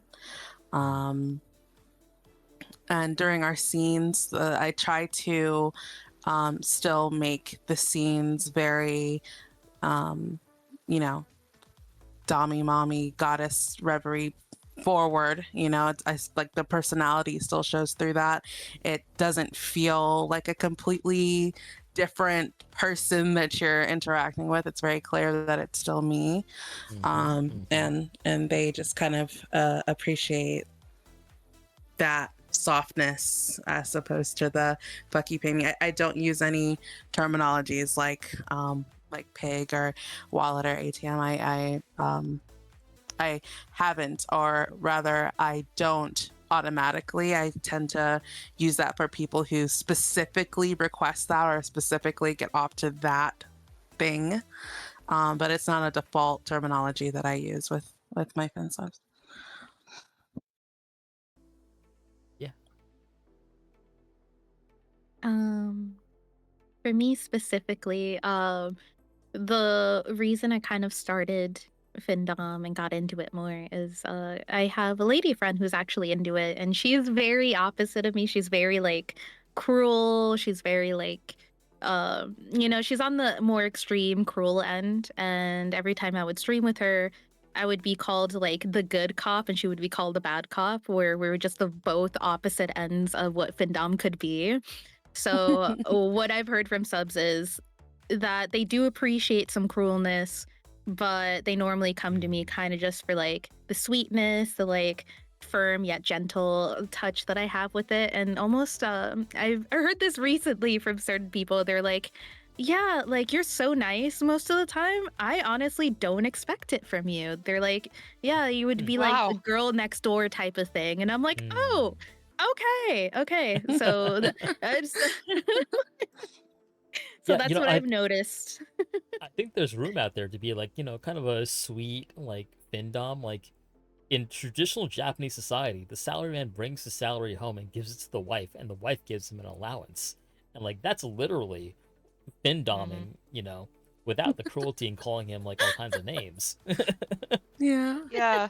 Like my money possum, we don't have like a cruel or harsh dynamic. I absolutely am capable and quite happy to do that. I do a lot of degradation content, but I think a lot of people enjoy the sort of kind of maternal type aspect where I'm an authority figure, but I'm a caring authority figure, and I can be really cruel while still speaking softly and calling them a good boy. Yeah. Like, you don't have to be shouting and screaming to be cruel or harsh to someone. Agree. Yeah, I had an ex like that. What, who shouted and screamed? Or... No, I'm joking.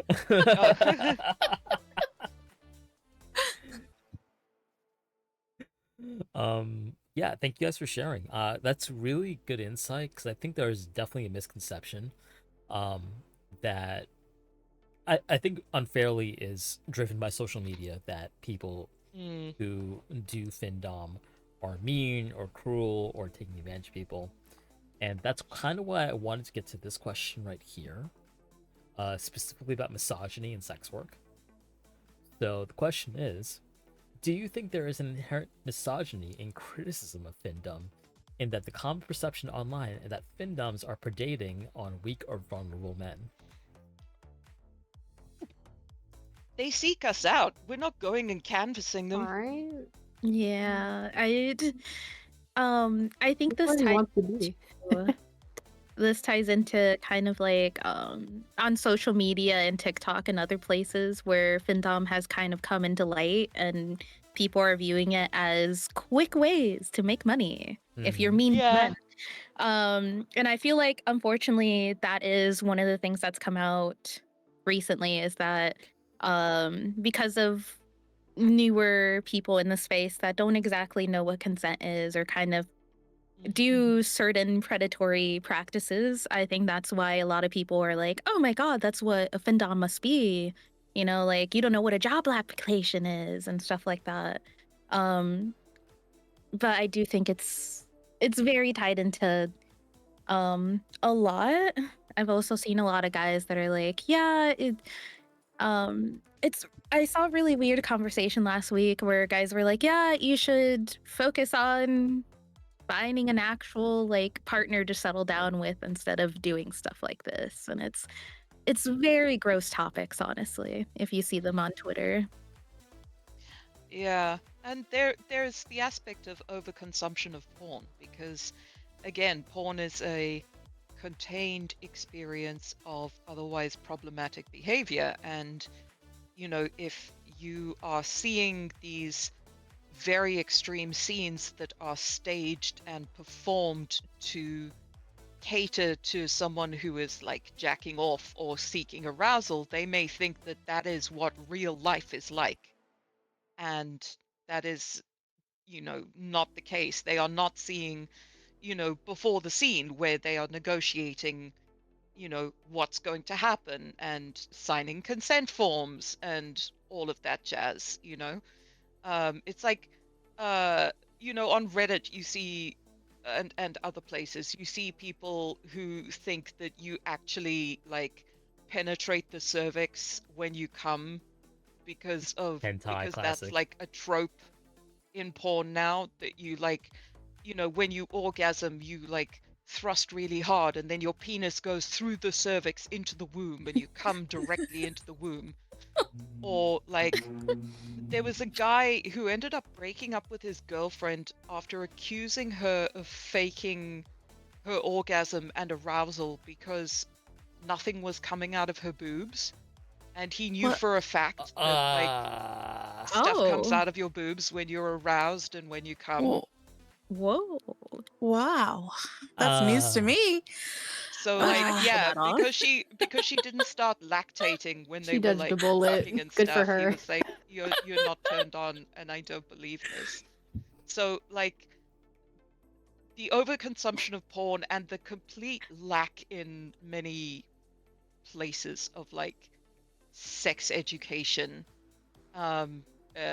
really is doing a disservice to like young people. And I'm guessing lactate Captain diet Thundercock soda. over there. I'm guessing Captain Thundercock didn't eat pussy either. So. Oh yeah. Kitty milk coming to a store near you. It's like, do you remember, Atra, we talked about that anime that was like brothel reviewers, right? Oh, interspecies And- reviewers. Yes. And like the girls were laying eggs in one episode, and they were like, the guys were like getting off to it, and there was a girl who laid 3 eggs, and you only lay 3 eggs if you've been like not masturbating and keeping yourself like sexually frustrated. It strikes me as the same kind of like ridiculous magical thinking. Well, yes, it's ridiculous, but it's also a very good series. Oh no, but like that is an example. That's like a send up of that kind of magical thinking, you know? Yeah, they do yakiniku on like some girl's pussy, like, cause she's like a flame demon. Like, it's ridiculous, but that's for a good reason. Yeah, the fire demon, they put like the sausage in her pussy and like it cooks. Yeah. It's so fucking stupid, but I really liked it. Oh, it's so fun. I love that series. Yeah, but the crux of this question essentially was like, you see it all the time on social media, where like guys like, oh, clocking into my 10-hour shift while some OnlyFans girl like buys her 5th car. Like, So there's I- men that do the same thing.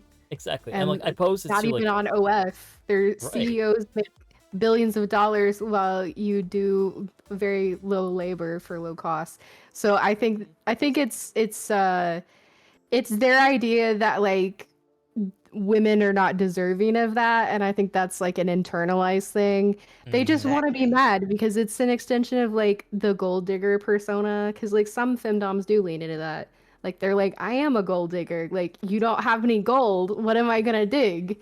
Like, it's always the people that don't have the gold that I feel like is very critiquing of that. And it's like, Yeah, people get women mad are about not the women's problem. success. Because Like, then they in look this. at Andrew You Tate, just who's mad. like, they look at Andrew Tate, who's just a disgusting fucking stinky garden Andrew variety Tate, pimp. yes. He is They're less like, talented, oh, less what a charismatic king. than the typical OnlyFans person. And he Yeah, makes way it's more like, money than they do. But you give them and they're money, like, you give him oh, what a money. king, what a pimp. Like, oh, I want to be like him. But they get mad about OnlyFans girls working their asses off and getting that bag. Yeah, the same guy And will tip like $100 like these guys and like, oh, go gesture max in the club and goon maxing in the club, king. Like it's the same bullshit. You're parasocial in different ways. yeah, and also like something that I was ranting to Atra about actually is like people talk about sex workers, they're so money oriented and it's all about money. And like maybe if people didn't undervalue my time and like attention and effort and work, I wouldn't have to be so insistent on getting what I'm worth, but you know, they are, so I do. It's also just kind of honestly, and it comes from a place of entitlement that you're entitled to like women's time and women's sexual attention. It Mm-hmm. comes from like a very negative place where I like if people have that kind of opinion, I'm like, I think you need to like do your own work before you approach sex workers and you're putting all of this on them. Like this is just a job. It's something that honestly is necessary in society. Like without sex work, there's a lot of negatives that come from that. So like I'm always really like when people are like, oh, it's all the OF girls' fault. It's all these people who are like capitalizing. I'm like, The yes, loneliness but like what epidemic. other situation are you gonna get this exact same attention if you cannot get that attention through like dating or through other means? Like you're not everyone's gonna be able to like not everybody's gonna be able to date like a big boba anime girl. Like it's just the reality of it. But you can see her, you can stream with her if you give her gifts and attention. She monetarily she's gonna respond to that. So I think it's also like, oh well, like I'm owed attention. I'm like, well, no one owes you any attention in life. Mm, Like Yeah. it's good to be basically kind to people, like in the sense of be polite, someone says hello, you say hello kind of thing. Like, very general stuff, but like no one is owed to see my titties, so I can charge however much I want. Like yeah, because I'm the not majority of expensive. women You will just not show can't you their afford titties me. for no amount of money. So Yes, absolutely. Mhm. that's how I think of it. No one is making you be a findom. No one is digging your gold when you have no gold to dig.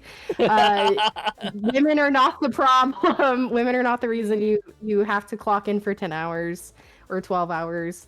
You're not even supporting the women. It's leading to a weird conclusion in my opinion of like what you're owed. Oh, I go to work for 10 hours. I've seen people say this, like, I work for 10 hours. Of course I am owed a clean house and meals on the table and all this and that. I'm like, no, you're not, honey. You're not owed shit. People go to work for 10 hours, 12 hours a day, come home, cook their own stuff, take care of their family, do all of that, and they do not get a meal on the table. Like, you're not Absolutely. owed. You're Yeah, not owed for listen, if that. I'm So. Also, hungry, I'm like do you not think I'm not working 10 or 12 hours on my content, like Exactly. No, editing because and they think it's recording and fun. all that shit? exactly. Well, when they go and like spank it to our content, it's fun for them because like they're getting the finished product. They don't realize like we're in the kitchen per se, bad terminology, but we're in there doing like the work to make that Content product. We're in there kitchen. making the cake. We're in there, frosting and everything. And they don't see all those layers to it because it's not like most people don't want to see all that. Like when you go to a restaurant, you don't necessarily want to see them make your food. You just want the food. So it's like they're getting that finished product and then they're like, I don't know why, but this is women's fault. And I'm like, bro, what? It's Yeah, like, no, no, it's not. exactly. Exactly. This is Like a luxury if I'm thing. hungry and like I want to eat something, I'm not gonna get mad at the chef at Nobu for like not serving sushi in my price range. Like I can't afford that sushi. Yeah, That it is what it. I'm not exactly. entitled to eat like Otoro and like fucking like uni and shit like that. Yeah, like why doesn't Margot Robbie like answer my DMs? Like why isn't she my girlfriend? I Like work 10 hours she today. exists, Answer and me, I Margot I think she's Robbie. beautiful. Like why isn't she showing me her, you know, her boobs? You know, it's like ridiculous logic. It I is. It think they need is. to like get out of that incel stuff, get away from that. Like if they're open to People, it, if you're a I sex worker, don't people will reinforce those undervalue your time. stereotypes. Oh, go ahead. Sorry. If you're a sex worker, people will undervalue your effort and time. Like, I have a guy who's into like body comparison and NTR and stuff, and he will constantly try and get me to dirty talk for free by being like, "Ooh, I'm like considering having a chat session. Like, what do you think would be a good like scenario? What do you think would be good to do during this scenario?" Or like, um "Oh, hi, I heard that you're like a body comparison goddess," or he's come to me on more than 15 different accounts, and he talks about the same things in the same way, and he thinks I don't know that it's him for some reason. And like, people say like, "Oh, well, you're so materialistic and whatever." Like, well, yeah, because otherwise people do shit like this and get away with it. Bro, time is money. Time is money. This is a portion of my life that I am giving to you. It is a small portion of my life, but it's a portion of my life nonetheless. I can value it however I want. Absolutely. Absolutely. They're paying for those hours of your life. And that's why I do a little gentle pushback when people are like, oh, like now all that money I gave you is like finally paying off or this and that. And I'm like, I feel like that's a negative Oh my God. attitude. Yeah, you should not be giving Yeah, people no. with that's like giving with like a spiteful heart or something like that. It's Mm, not nice. It's like no one made you pay me. No one that's made so you pay backhanded. anybody. Like you chose to give a beautiful woman money in exchange for XYZ. Like there you go. Like Yeah, you and this is I mm, and this is so true for all content creation. If you are watching any creator with a spiteful like mindset, leave. Like this person doesn't owe you anything, and it's bad for you to have this mindset while watching this person's content. It only breeds resentment. It's gonna like hurt you. Be like, oh, this person only pays mhm. attention to me when I do this thing or give this thing. That's not how you're supposed to consume content. Take a break. Consider Give what you're with a doing. kind heart. That's Exactly. all I Give with can kind say. heart. Support the Exactly. girls in a way that you feel that is comfortable for your budget, that is not putting you on edge, giving you a bad mood and a bad vibe. You know, support your VTubers and stuff, but do it with kindness in your heart and not with like, oh, she owes me or oh, she only talks to me when I give her money. Okay, Mm-hmm. well, you only talk to me when you want to jerk off. So Mm-hmm. how that's not exactly a fair relationship. If in any other context that would not be acceptable to most people. Oh my God, So that's the so money is the true. equalizer. Yeah. So don't think of it as like such a negativity thing. Come into this space with positivity, seeing that you're getting something out of it more than just honestly spanking your bank. You know, if you only get that out of it, that's on you. It's BDSM and like it as a whole. Like if you're only getting the release out of it, that's on you. You can use Mm-hmm. this as a tool for other things in your life to teach you Mm-hmm. discipline, to teach you honestly compassionate education. There's people who are dominants who require their subs to become educated on things like this. Mm-hmm. And it's fantastic. And I'm like, yes, make them do the work because otherwise, I hate this because I don't feel like women should be responsible for this. But if we're not educating people, then Andrew Tate is educating men. Yep. So it's like it should not be our responsibility to do this. But if there's a void, you're gonna fill it with a Turning The Point USA manosphere. and Yeah. all the the manosphere. Yeah. You're going to turn to that. So like but you can't cure that if that's how like people are truly inside. They have to do their own work. They have to Yeah. I mean, like, want this to. is why they're so popular. They speak to people's insecurities, and nothing about them says that you have to work on your Exactly. emotional, like, Lean into their worst intentions. yeah, you don't have to work on your The dark emotional, thoughts. like, well-being yet whatsoever. They'll talk about your physical well-being. They'll talk about your money. They'll talk about your body. They won't talk at all about your mental health or your emotional, like, well-being. And Yeah. it really leads to these unhealthy personalities. And I say this with all the love in the world, listeners. Like, if you are ever giving to people, to streamers, with like malice or your expectations, or like, you know, this sort of like ungenerous feeling, have a good look at yourself, because it's not good for you, and the person that you're giving to generally doesn't want it either.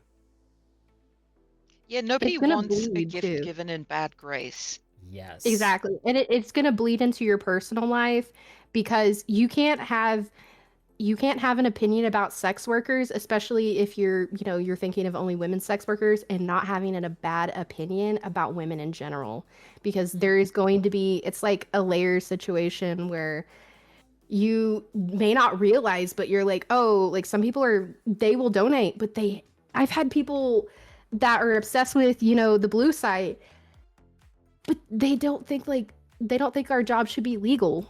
Like they're cool with like the censorship and everything because they think it should be free. And it's like, okay, number one, people aren't going to do this for free. This is this is a professional Absolutely not. thing. If You there think I'm going weren't to make sex bespoke workers, porn then for I would free? have a girlfriend who did Like, all of this for me.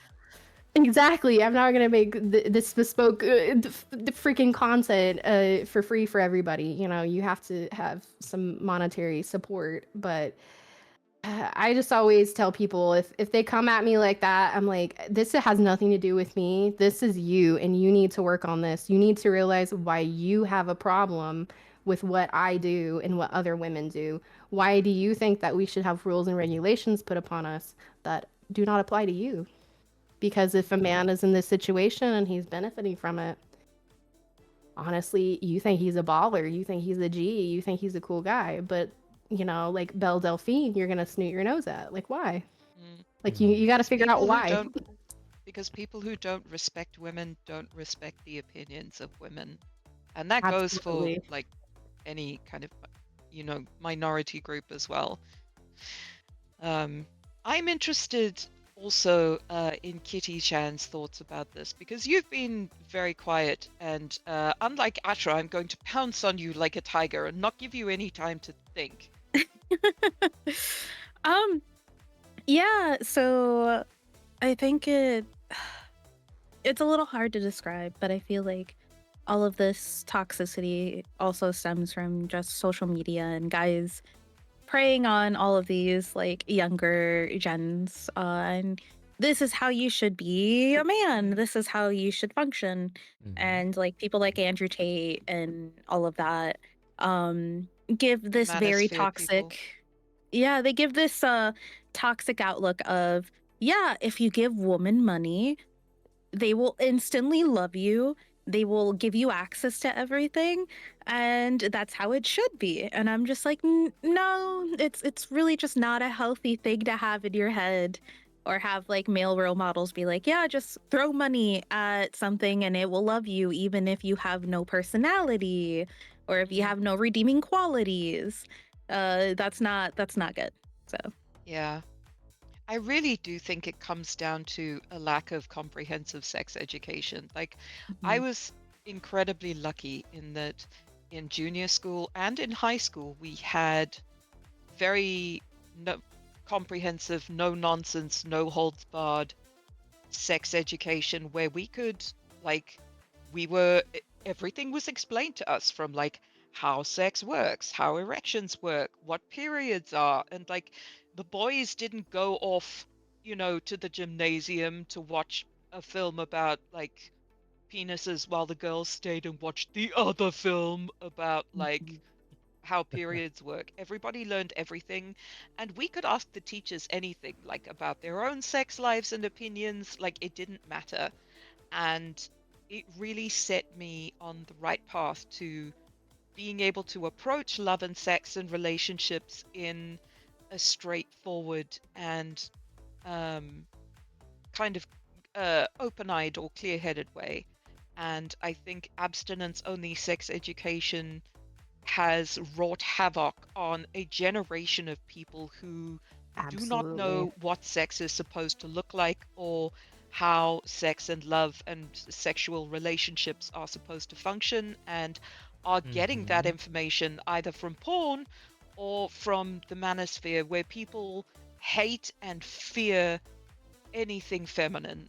And, to the point that they bathe and wash their face in bottled water because, like, of trace estrogen, and, like, won't eat anything with soy, or, like, oh, I can't have feelings because those are feminine. It's such bullshit. But because there is this, like, vacuum of knowledge, it is being filled with that bullshit. And, like, sex education is so important. I'm so mad that, 100% a agree. The generation bottled has been water thing ruined is new by to the me. lack I of it. thought that was something totally, totally else. What? The bottled water thing, I thought that was something totally different. Yeah, like does using lotion make you gay? Like this is a Oh, thing Yeah. yeah, that well, like no, some straight guys have using had to lotion contemplate. absolutely makes you gay. Dude. I tell people to use lotion. I've had, like I did like a spicy rating, and I was Nah, like, listen my dude, here, you listen need here. you need to The use minute, lotion. the minute cocoa butter touches your skin, you might as well get fucked in the ass. Yeah, exactly.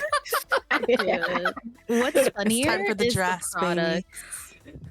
Hmm. He was like, here's a product list. He's like, can you DM me? I was like, you know what? I am doing this because everybody needs to moisturize. It is a human need to need a little moisturization. Yeah. And, like, even products can't just be, like, normal scented. They have to be like, Mm-hmm. here's a deodorant or a soap The or ashes body of my wash that's enemy. like Yeah. beard Here's clippings and dude hand wipes. grenades or something. It can't just be like, cucumber. Bro, Mhm. touching your ass is so gay. I've met a guy who didn't like bidets because he thought that it would turn him gay. Oh, for fuck's sake. Bro, if the I've if the had a barrier Barbie between like. you turning gay is a Toto Japanese toilet bidet, you probably were a little fruity to begin with. Yeah. I say it I've like had like be Right? like, well, won't it just touch my prostate if it like shoots up there? I'm like, what are you talking about, buddy? Yeah. okay, if there's one that Like, will touch my prostate, please send me that link. I just what? So what I will if send you it to get you right turned away. gay? And then they're like, what? I think because a lot of people have never been told that it is okay to be gay. That's not a sentence that a lot of people hear. And it's like, who cares? Like in the end, like I just tell people, I'm like, it's okay. yeah. And they're like, And what? some No one's ever people, said that like, to me. I'm they're like, trying to yeah, stay out the there you go. closet so hard. You think it has to be chasing them, It's just a fear of like so much. It's so baked into society about being scared of like your sexuality and everything. I think Findom and Femdom are perfect places to do that because there's such an overlap with like a lot of our clients are curious about things like that, but like Mm-hmm. they do it on their Mhm. own for XYZ reasons. So some of them want encouragement, and I think just being accepting of people and understanding of that, like it sucks, but like the lack of sexual education, like you were saying, LadyMystiq, is a huge problem. Mm. But it's like you have to combat like the people that are in control of those kind of things that don't want people to be educated at all. They thrive off of kind of honestly promoting like an environment where people don't have education, and that sucks. So it's like you kind of have to be like, the longer you're in this lifestyle, you also tend to turn into an educator yourself, and you're like teaching people boundaries, basic things like consent, which are like necessary in life, but definitely necessary in kink and BDSM in particular. So Mm. Absolutely. yeah. Also, that thing about dude stick Kitty is so funny. Jesus Christ. Dude, I saw a TikTok on it where there was a comment that was like, that's just concealer. And they're like, no, it's not makeup. It's just so you can clean up your manly features. And I'm like, what are Okay, you all right. talking about? Okay, bud. You're concealing your features then. There's a guy on YouTube who does like this is what it's like to work at Sephora, and he is gay and wears like amazing makeup, but Mhm. he does skits where like he is a guy I think called Travis who comes into Sephora and he's like, dude, hey bro, I'm looking for some like face lube, Oh, and he just wants moisturizer, and yeah, it's very funny. I'm gonna start making my server do like self-care days where I'm gonna make you guys like put masks on your face and Mhm. actually like wash it with soap. Scary. Feels Ooh, wash your nice. That's a great face idea. day. Ooh, every Tuesday it's wash your face day. With real actual soap. Exactly. A deep condition will change your life. I'm telling you. This is where I tell y'all that I don't use soap on my face because my skin is really nice as it is. It actually is. I It's believe you. very annoying because I use a lot of products, and my face, I still battle with acne at nearly 40, and Atra just like pounces in like, "Hello, I have amazing skin. It's nice to meet you finally." Listen, man, Yeah. I just have like male face privilege and like really nice eyebrows. It is what it is. Hell He yeah. really does. But see, looks max. You need a looks max. If Yeah, you get into I'm skincare, you're gonna looks be maxing. flawless. I'm look maxing. You know, I'm goon maxing. I'm like eyebrow maxing, and I'm like face maxing also. You got it Hell covered. yeah. All of the principles, every Yeah, I single one. went to meet him and like I visited him in New York and like I'd been stuck in Boston for 27 hours after an international flight before I finally got there. I looked rough and Atra arrives and he's like, "Hey," and just comes in with this like amazing smooth skin and I'm just like, I hate it here. I hate this country. No, I'm joking. Asians don't raisin. Anyway, we had some questions in chat I want to get to. This question is from DogPie7Rules, and the question was, what's one thing a finsub can say or do that immediately causes you to close the door on them? Think warning sirens, not just red flags. Oh, this is probably less of a red flag and more of a funny story. I had someone who had a chat session and like we went beyond the time limit that he'd paid for by a few minutes, but it was fine. And I was like, cool, I hope you enjoyed it. And he was like, cool, can you end off by telling me like this very specific thing? And I was like, sure. And I told him the very specific thing. And he said, hey, if I give you $5, will you do a good job? And I was like, hey, if I press this block button, will you fuck off forever? Oh no. So it's sort of the like I'll do this if you do this, like sort of the very like heavy pressure sort of thing. Yeah, it's just he wanted something very specific, and I did the specific thing, but like he wanted me to do it differently, I guess. And instead of just saying, "Hey, could you rephrase that?" or something, it was just so disrespectful to be like, "If I give you $5, will you do a good job?" Oh, okay. Yeah, I see it. I see it. That brings out the femdom in me because I'm like, excuse you. Like Yeah, if I that do is a good exactly what I job, said. I thought I was the one who was in control here. Like, didn't you come to me to surrender your power to me? You don't need to talk to me like that. You don't need to talk to anyone like that. I start getting so, I gotta calm down because because when people DM you like that, sometimes they want that reaction, they want that negativity, they crave it. And so I'm like, no, I'm not giving you that for free. But my number one is if they're disrespectful, because I am supposed to be the dominant in the situation, and you're supposed to treat your dominant with respect. Yes. If your dominant is being disrespectful to you in a way that's non-consensual, of course, like you're still a person, but yeah, that's a number one. That is, I will block you. I will start ignoring you if you're disrespectful, or you try to like the bait thing. Oh, will you do a good job this time? Oh, if you do a good job, excuse you, you can see my work. You can see the quality of my work. If you disagree with it, find someone else. There's a bunch of people that provide these kind of services. Don't try to wiggle a dollar in front of me.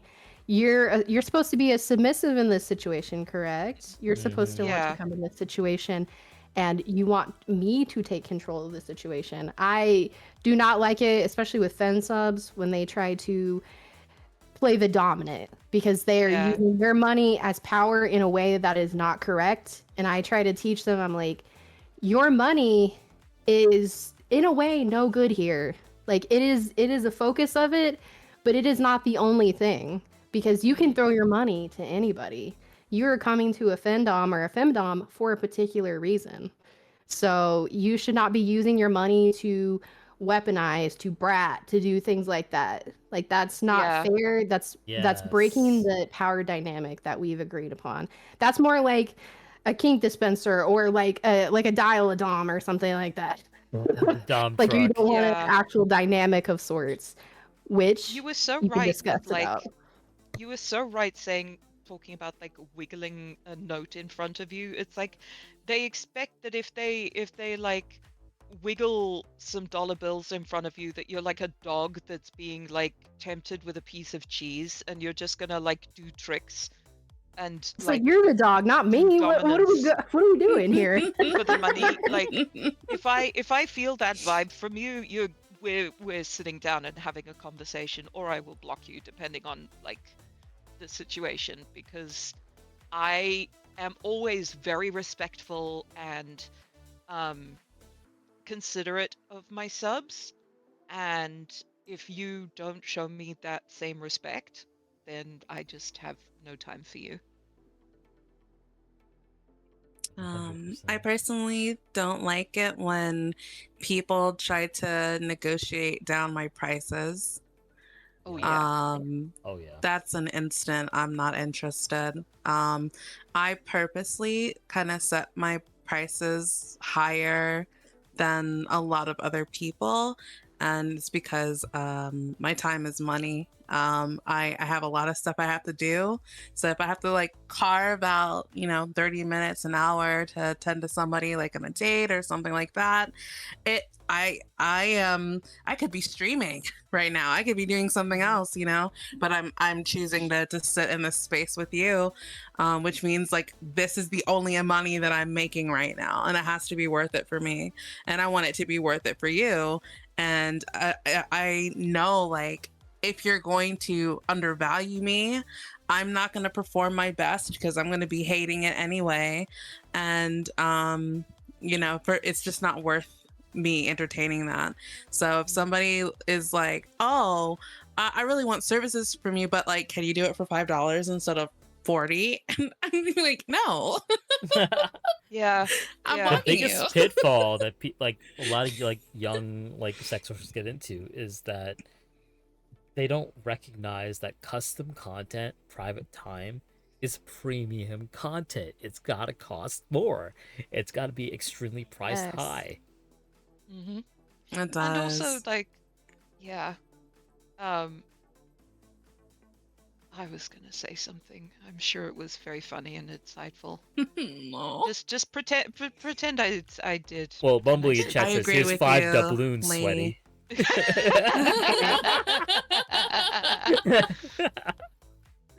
5 doubloons, sweaty. Oh yes, it's I remember always what funny I was to say. me when I see like people post like screenshots of their like interaction with clients and just like misspellings and just the worst possible typos. I had like, a guy DM you're me, such right? a good girl, like you're. Yeah. Oh. And I'm like, my such a good girl, what?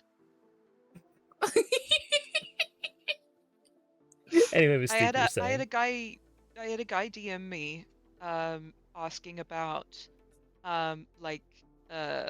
audio call services, right? And I don't advertise it because I like having the, I screen people before I do that, but like I charge $50 per 15 minutes for a one-on-one audio sex call, right?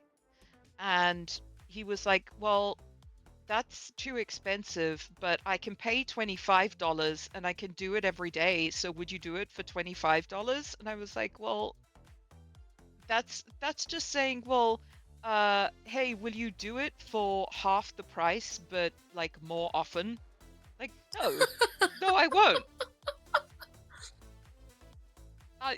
We could do it every 2 days and you can pay my price or you go away. I usually do something snarky like, well, if you have $25, I can do it for like, I don't know, 2 minutes maybe. Yeah.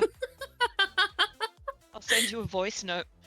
But yeah, he was like, Why don't you 50 save is too up expensive. I can and pay pay me my 25, amount? but do it every Yeah. day. Like, what? No. You can You're get an not audio of bulk my fart for purchasing bottle 25. caps off eBay. Like, I'm not. What? I just tell him to I save. did I'm have like, a that's not guy. my problem. That's your budget. Yeah, I Mm-hmm. did have a guy who asked for a 3-minute phone call because he could only pay $10, and I did it. Because he was a regular. He got 3 minutes because that's all he could afford. But that was very funny. Yeah, like if they're trying to be fair with me, and they're like, I can only, this is how much I have, are you willing to do like anything for this? And if I am, then I am, and if I'm not, then I tell them no. But if it's a regular and it's fair and I know they're being fair to me, then I usually say yes. But if it's like I want a 1 hour date, but I only have $45, I can't do that. That's Dog it's pie, we're not. right back to using Klarna to pay for Findom. Yeah. You're gonna have to save up weekly, buddy. I don't know what to tell you.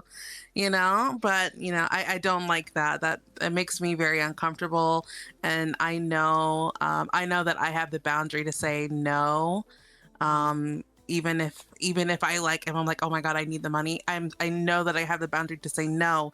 But I also know that there are a lot of people in this space who do not have the boundary to say no. So I think it's really important, if somebody is doing that, to set your boundary, because they will find somebody to take advantage of. So a lot more of us need to be like, no, you need to pay my price. Otherwise, they're just gonna find someone out there and offer them $5 for 2 hours of their time, and then they're gonna take it. Oh Lord. That is kind Gotta of be newbies, though. Most of us will not do Yeah. that. yeah. I really firmly believe that people should not enter sex work when they're like 18 or whatever, as Yeah. is like often encouraged. You don't have the mostly, obviously this is a generalization and I am aware of that. Of course. You don't, your frontal lobe is not fused. You are still going through a very transformative period in your life, and you more often than not do not have the basis of self and the strength of like solidified character to be able to say no and set those boundaries. And you will end up having advantage taken of you because you just don't know any better, because you just haven't had the breadth of experience necessary to enforce your boundaries the way you should, or you shouldn't have had the breadth of experience necessary to enforce those sexual boundaries like the way that you should. And I don't think people below like 24 should enter the sex industry, or that they should have to. This is tough because like the last part of your statement, which is like they shouldn't have to, I agree with 100%. But I also just know that sex work is such a vital like tool for people who are otherwise unable to make a large amount of money, or to get out of bad situations, or to Oh yeah, I'm not. This Yeah. isn't like survival this is sex not- work or yeah, anything. I'm saying they course. shouldn't have to. They shouldn't be pressured into like joining the sex industry. Like, I think I my don't. point is that it's really incumbent on like us, the, for lack of a better word, the older sex workers, to demonstrate better norms and better like values and like boundaries for folks who may have to do survival sex work at a young age, because the reality is that a lot of people get into this and like, you know, they may be 23, 24, 21, 22, 18 even, and they may not have a choice but to do this necessarily. Yeah. That was like my opinions on how things should be. Obviously, the way things are, and the hardships of the world, and the algebra of necessity is, you know, a different thing entirely. Yeah, I do agree that I'm a like people bit of should a wait to be 21 to get in the industry. I think the honestly the worst years is going to be from 18 to 21 for most sex workers. That's why a huge amount of them quit. They like the average is like 1 to 2 years at most when they're that young. Not everyone this is going to be their long-term career or like lifestyle that they want to, you know, have, but I don't encourage people that are under 21 to sign up for the blue side or anything like that. I mean, if they want to, that's their choice, like for various reasons. But I do tell people do heavy research into this. There's all kinds of things because some parts of this industry do thrive on like basically like to say it any plainer, the young and the dumb. And you know, like, oh well, this very established creator is going to charge about market rate or perhaps their own prices for things. This person's brand new, I can offer them like this amount, and maybe they've never gotten paid like anything for that. Maybe they've never done this maybe they've never even done like a Discord call or like a private show on the blue site, and this amount of money to them is significant. Because like think about like like when you were like that age, when you were like 18, like at 18, like if somebody is like, hey, like I'll give you $100 or I'll give you $50 to have like phone sex with me for like X amount of time, or you know, sex me or something, you're gonna be like, what? Like that's cool. Like, yeah, I was doing this for free already. Like. And then you don't realize like all the other parts about it. So and also like being exploitative in terms of like peer pressure and using... people are going to pay you less because they think they can take advantage of you too.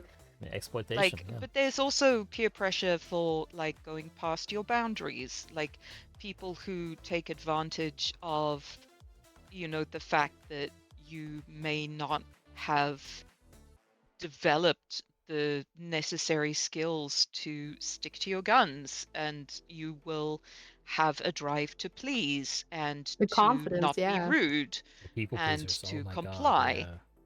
And like people will take whatever you give them. And you know, this is by no means saying that all people under 21 are susceptible to this and all people above 21 are not. I'm just saying that it is so much more, there's so much more scope for that exploitation to happen in young people who don't have like a breadth of experience. So I know that all of these opinions are generalizations, so like just take what I'm saying with a grain of salt. Thank you, Andy. No, I completely understand. I mean, I think that it can be a divisive thing in this industry about like the cutoff age. I tend to only work with people that are 21 plus or at least 20, because I feel like they've probably thought about this for a little bit at least, and that they're going to be comfortable. So like doing like collabs with people is a little different, but it's kind of also like you need to be careful with who you work with as well. If people are going to give you a little bit of pause and say, hey, like, you know, I understand like you're of age, you're 18, but like, I mean, you can't even rent a car. Like, yet. Like you can't even, you may not even be able to rent a hotel room by yourself. So technically in society you're not a completely full adult exactly, and that leads to like maybe give it a pause, take a year or two, like if unless it's like completely necessary to do this, take a year or two, say, do I really want to do this, do the research, look into it, and then you're going to be able to come in and be at a place that is a lot better than most newbies who are just like, oh, this person offered me like $50 and then I was like, okay, cool, and then you're gonna do that. So it's like you gotta be a little bit, you gotta put some thought in about it. Like I thought about it for a long time. Yeah. In an ideal world, people who are 18 do not have broad sexual experience. And like I'm saying, in an ideal world, you know. So, you know, becoming a sex worker, you should have experience of navigating sexual dynamics in your own life. I don't think that you should dive into becoming a sex worker before you have any kind of sexual experience for yourself, just regular sexual dynamics.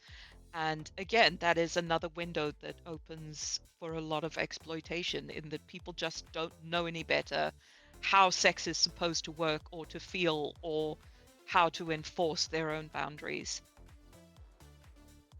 No, 12:01 a.m. on your 18th birthday launch. Yeah, Oh exactly. God, that thing. Oh my God.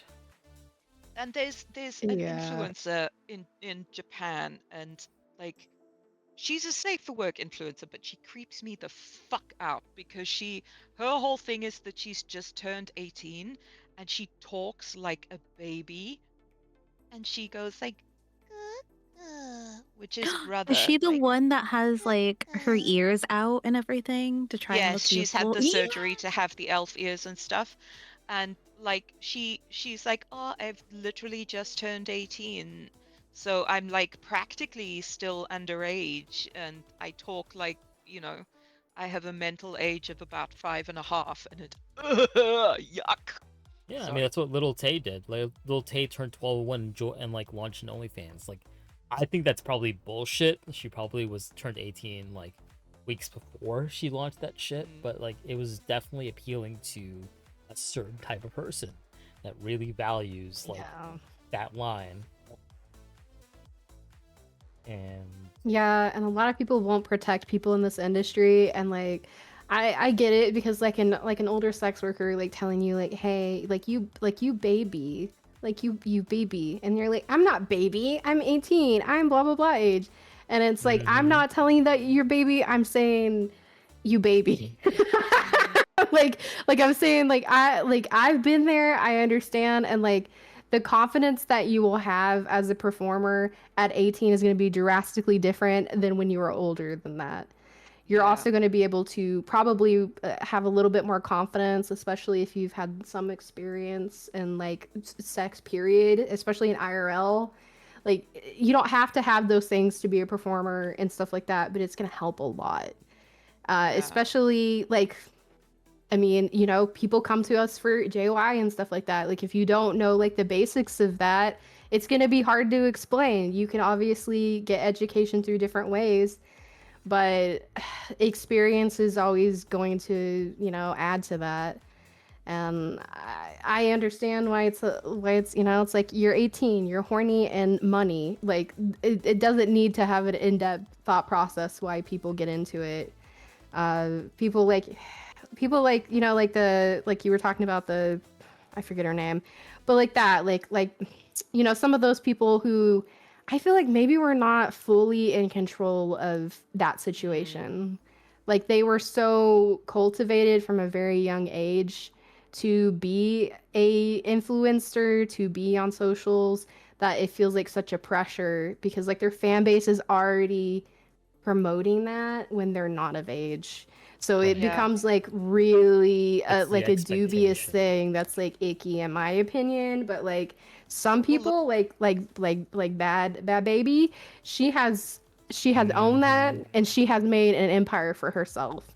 And I cannot say anything negative about that, because like she took her 15 seconds of fame and stretch it out into an entire career that is going to pay for her children to be able to go to college and have a life and everything. So it's like, it's such a dubious thing, but it's like, I do think that people should not do like fresh 18, and dive in. Like, just take a little time. Take 6 months. If you're thinking about it, it'll be there.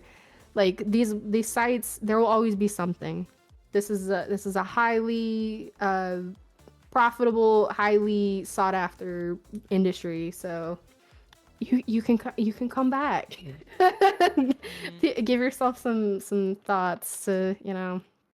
Yeah, I I agree. agree. This is They're very like, insightful because like there's definitely a middle ground between like, you know, you got to be 30 years old to do like this work and like Of truly course. love no. like versus like this is a very lucrative thing if you can't find any other ways to make money. Like there's definitely a middle ground out there that I'm like still looking for, honestly. Well, the thing is, I think that middle ground is different for every person. Mm. So we're never going to hit one that everybody is happy with, I Oh, think. absolutely. Absolutely. But there's also like the fetishization of youth that Cherry was talking about. I mean, we had tabloids over here with Emma Watson, like I think it was The Sun, doing like Yeah, a cool. countdown until she's legal, like leading up to her 18th birthday. It was so fucking disgusting. Yeah, well, that's fucking gross. Absolutely. So it's Yeah, not it always is. on them. Like some people are like, if somebody was like, "Hey, like you're about to turn 18, would you like to have $1 million?" Like that's some people's like actual choice. Yeah, And most of course. 18-year-olds are gonna say, "Hell yeah!" Like, give me that Yeah, money. I mean, honestly, I get it. I understand it completely. Yeah. And I I'm not hate it, but making I also a understand it. You know? I'm not making a moral judgment on anyone who makes that choice or Oh why no, they make that choice. no, Mystique, But we know. no, I know that you know that, but like I'm saying it really sucks that it is necessary and that people are pressured or like enticed into the industry without having the knowledge to make an informed choice in that regard. Absolutely. Absolutely. That's why I tell people research. Put it in Google. There's great Reddits for this type of information. Go on there, like that. Like, don't just jump in. Please watch at least like 20 YouTube videos about this industry before you're gonna get into it. Otherwise, you're going into an industry you don't understand. You may be breaking etiquette that you didn't even realize that you're doing. A lot of people in this industry do not like it whenever people have a persona, even if it's very financially successful, where you're pitting yourself against others, especially other women.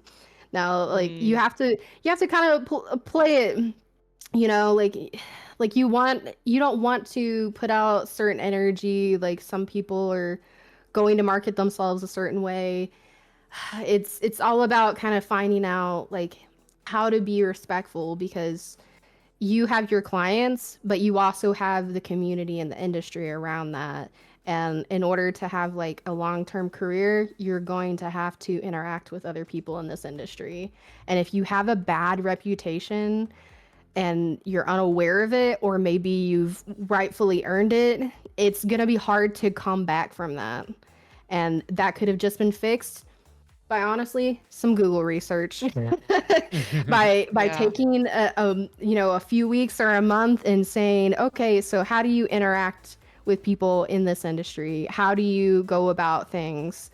I've had to tell people that whenever they've reached out to me for collabs and it's been inappropriate, and I have to tell them, you can't come to me like this. You can't come to anyone like this. This is inappropriate behavior. You are going to be met with block, FU, blacklist. That is the order that you're going to experience. And then you're already like in the negative. Yeah, it's like I will So tell early into your other career. creators about you. Like I will tell them about what you did, what you said, and how you act. And that's also a maturity thing. That's why I lean to, having a cap at like 2021 with people that I, work with, because that, like, the maturity level is usually not going to be up to snuff. You're going to be maybe a bit more rowdy. You're going to maybe not be as business minded, because in your mind this is fast money, quick money, and that's it. Like, it, when it runs out, it runs out. You're not in this for the long term. You're not maintaining clients with people. You're getting paid, and then boom, boom, boom. Like, it's a lot about like the development of the brain, to where like you're actually thinking about the future and not just today, not just this minute. And that's like, that's tricky. That's a tricky thing. It is. And I'm like interested to know I say if this Reverie and knowing- Kitty have any thoughts on this, because they've been course. quiet for like 20 minutes. We've just been chatting. I pretty much agree with what you guys are saying. I think, like for me, when I turned 18, I decided that I wanted to be in the space. I wasn't pressured into it. I didn't have like a financial need to get into it. I already knew what I wanted to do because I just did. And I had the presence of mind to seek out a trainer because I knew that I wanted to do I wanted to become a dom, but I didn't know anything about it. So I sought my training, and I know not everyone will be like myself. Good. I've always been like more mature, like growing up. So I had a friend who like knew some trainers. I wasn't going into it completely blind either. So I think that no matter what age you decide, the research and understanding your reasonings for doing it, even if your reason is I need to just make some money because I need to pay the bills, like understanding your reasoning for getting into it, regardless of whatever the reason is, I think is really important. Are you getting into it for the money? Are you genuinely interested in making it a career? That's what I did, Are you interested in it because you're curious? All of that's valid. But I think figuring out what that looks like for you kind of changes how you approach the space, what you end up doing. Like if you're looking for a quick buck, you might just want to pop up on your webcam and do some cam streams and make some money and do that for a little while. And that's valid. People do it all the time. But if you're trying to make it a career, you're going to have to do a little bit more like work and research and understanding the unspoken rules and understanding, especially if you're going to be a dom of any kind, Findom or femdom otherwise, you need to learn how to take care of a sub. You need to learn how to take care of yourself. You need to understand what aftercare is and why it's important. Like there are things that you need to educate yourself about to keep yourself safe and to keep your subs safe and all of that. So I think understanding what your motivations are is extremely important. No matter what your age is. Like I said, I was 18 when I joined the dark side, so to speak, and I stayed here. It's been forever because I'm an old lady, but yeah, I've never left. I don't plan on it. I'm actually doing more to stay here and make this even more of a career now. But some people might just want to do it for 6 months and get a bag to pay their bills and leave. So I think that's really important. Someone said in chat, Yeah. the fast money seeker is going to struggle getting the long-term subs to know that know to be selective with who they sub to. That's a really good point. Yeah. And for me, I was fortunate enough. I wasn't forced into it or anything. I started kind of snooping into the dark side at 18. I didn't fully join or anything until I was like 21 because I did a lot of research. I watched a lot of videos. I joined certain like subreddits. I went on certain websites like FET and everything to kind of get an understanding of what's going on. because I didn't want to jump straight into it. I wanted to at least be able to be like, legally aged to like drink and anything if it ever came up that I wanted to go to a bar or something like that. But I wanted to tackle it a little bit more with a good mind and not to just like jump straight in and then regret anything that I did later on. So I'm thankful to say that I, wasn't pressured into it or anything. And since 21, I've kind of just stayed in this space. I'm 27 now, so it's been a minute. Since I've joined. I do agree that for, anyone coming into it, I do hope that they at least wait a little bit. I don't discourage them from trying to find where they fit in when they're 18 or anything like that, but do, keep in mind, not everyone is nice, not everyone is looking out for your well-being. There are people who are like going to prey on you because you are young. You might be convinced to do stuff that you'll regret later on. So just be aware of that. Be safe about what you do. And yeah, I'm pretty much the same thing. For subs as well, I kind of like it when they're closer to 21 or over 21, only because like I don't want to imagine myself taking money from like a college student, and I feel like I'm taking their lunch money. I feel like a bully. Hey, some people are into that. I was gonna say.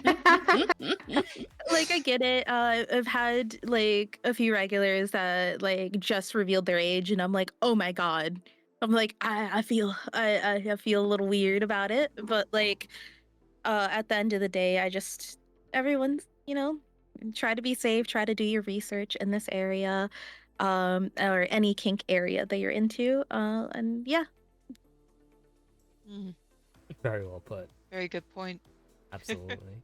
This has been a really good discussion. Like, probably one of our best. Yeah. Questions are awesome, so Absolutely. I knew this was gonna be awesome. We're coming up on the end of the podcast. I want to close off with one final question, which is just a general advice question to new creators. And the question simply is, what must a new creator absolutely know before offering a Findom service?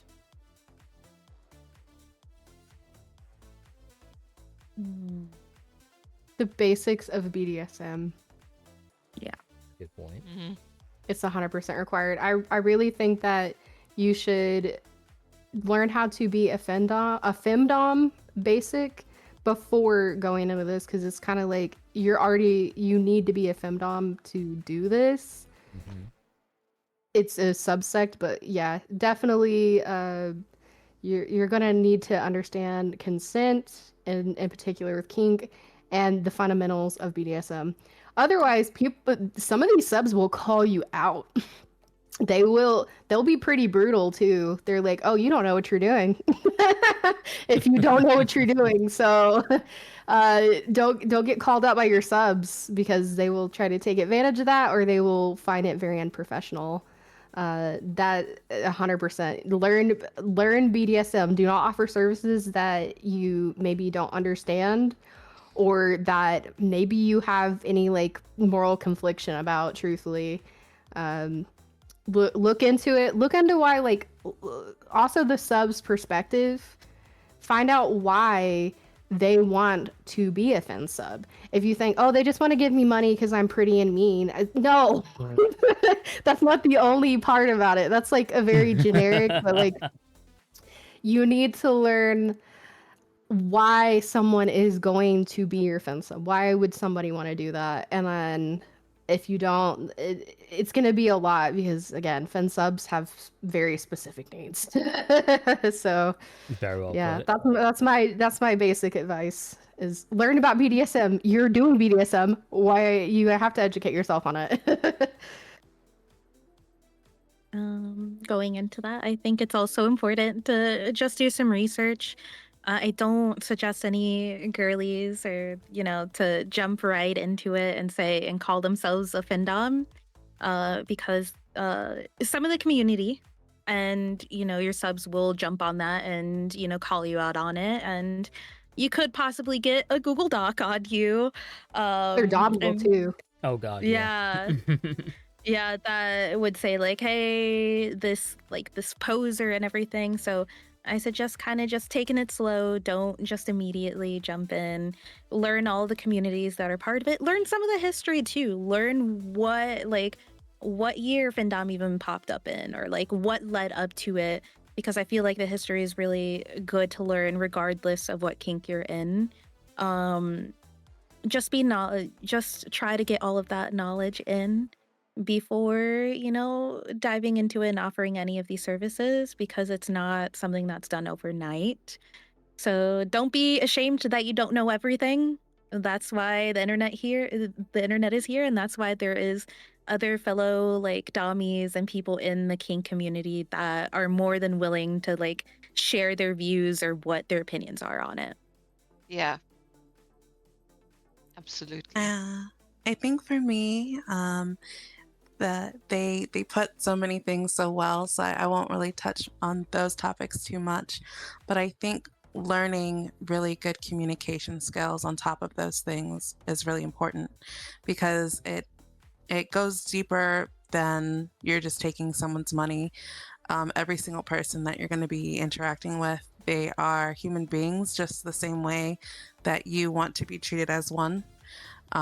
So you need to be able to communicate your boundaries and ask the right questions to get the right answers from your subs. You need to learn how to communicate when you're uncomfortable, and you need to learn how to communicate to ask them what their boundaries are, and what makes, if they're uncomfortable with something, and what their budgets are. You have to learn how to be a really good communicator, because it will hopefully help you from, prevent you from getting a doc written on you, because you're not just trampling all over the other person. You're whether it's just you're creating a scene with someone, you need to communicate with them before, during, and ideally after, making sure that they're okay, and all of that. So on top of creating boundaries, on top of learning the BDSM space, do a lot of reading. There are a lot of really great books out there, and yes, I do recommend books. Make your subs some read. people, yeah, I make my subs read. Like my personal subs, there are like a list of books that I have that I like for them to read. Ideally, read and take notes. So that's a whole other thing.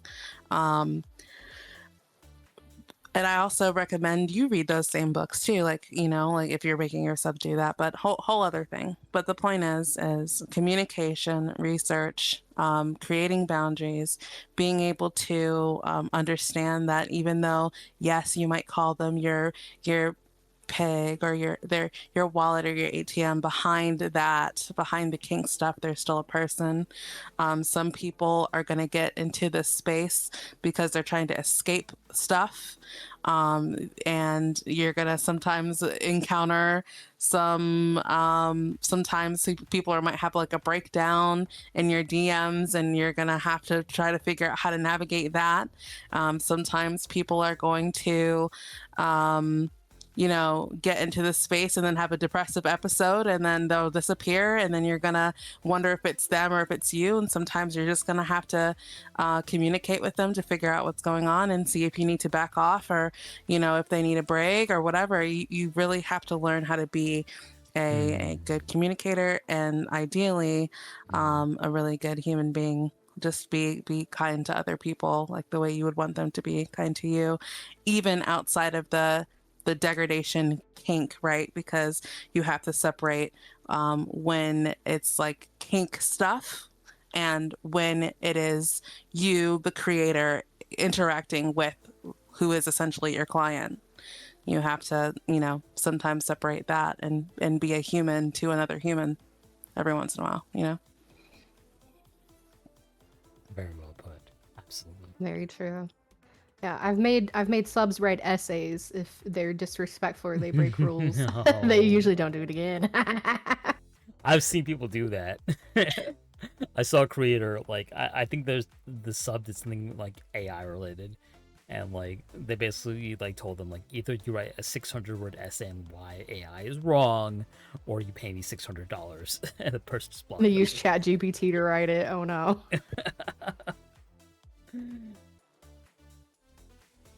But yeah, you know, I just want to thank you all very much for your insight on today's podcast, because this was kind of a hard podcast to recruit for, honestly.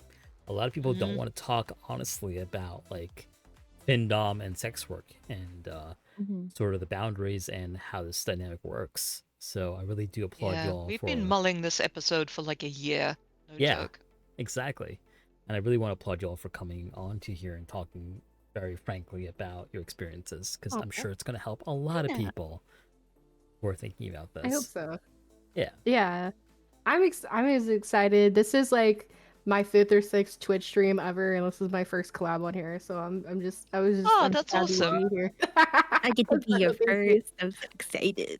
Yeah. Thank you for letting me be on here, and hopefully we all gave some education to people if they don't know BDSM or they're curious about it or curious about like finsub and femdom in general. So yeah, and we're scary, but not all the time. We're quite nice. Yeah. 100%. Oh, you meant BDSM theory? I accidentally read Das Kapital. That's amazing.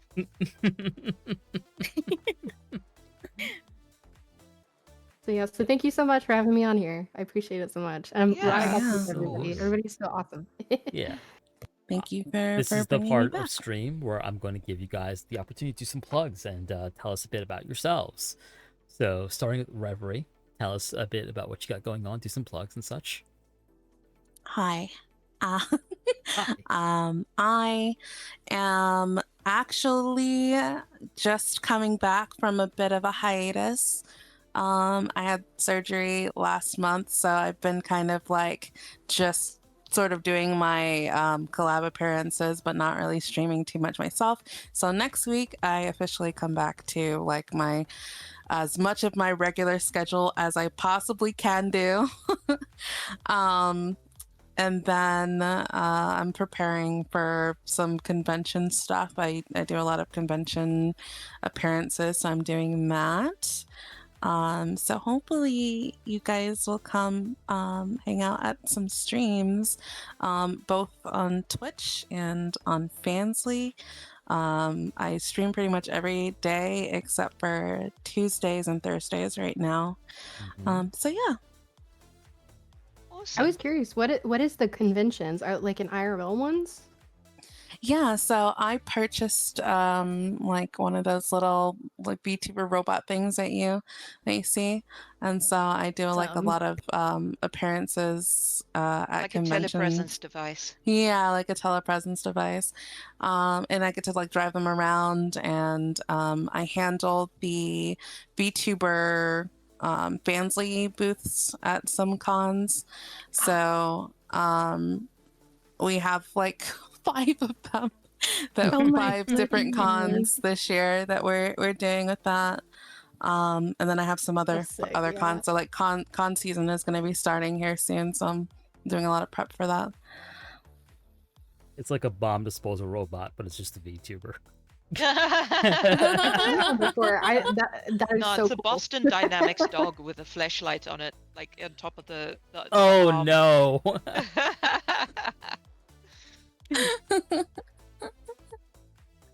Don't let Palantir know about that.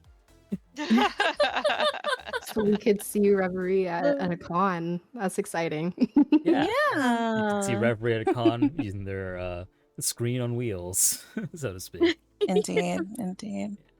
Well, Rev, thank you so much for coming back on the podcast. It's always a joy to have you. And anytime.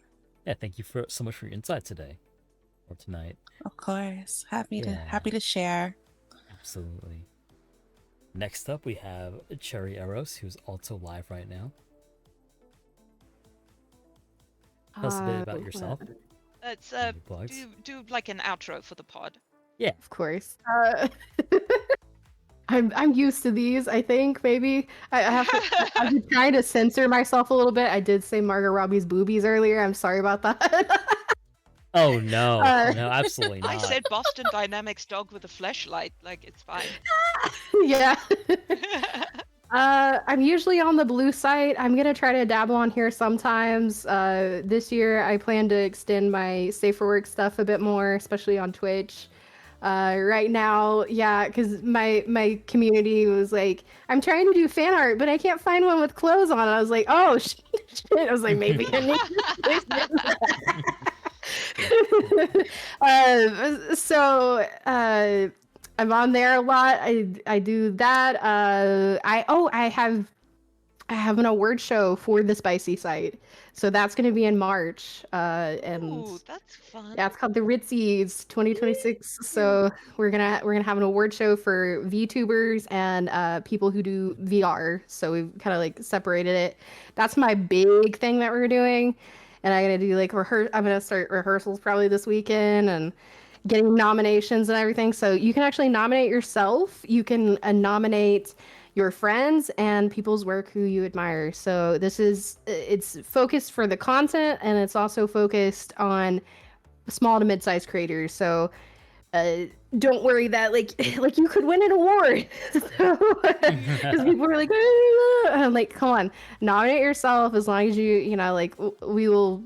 I'm closing the nominations at the end of this month, and then we will start voting early March. So uh, that's my big project, and hopefully you'll see me on Twitch occasionally. I'm trying to do like maybe like once a month, work it in somehow, and because people want me on here, and I'm just like I gotta figure Just out to the hang out. time. Because I'm doing this full time now, so it's a bit much with the scheduling and everything. But those are my main projects. I always have content coming out on the blue site and all that. But yeah, those are my main things. And thank you so much for having me on here. This was awesome. Absolutely. So Thank you for volunteering to be on this podcast, and I really do hope yay. that your safe work endeavors are as successful as your loot endeavors. And the award show is a great idea, honestly. So good on you. Yeah. Thank you. Yeah. Last but not least, Kitty, what you got going on? Yeah, so I am a good mix of Twitch and the blue site. I do a little bit less of the blue site nowadays because, college and, that normally comes first.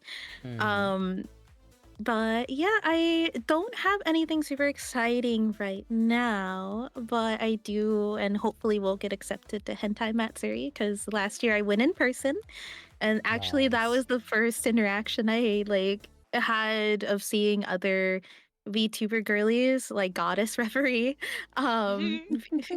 because I had one of my mods go with me, a dog pie, and we went to her panel, and we actually he was like, "Watch this, I got this," and got down on his knees and started begging.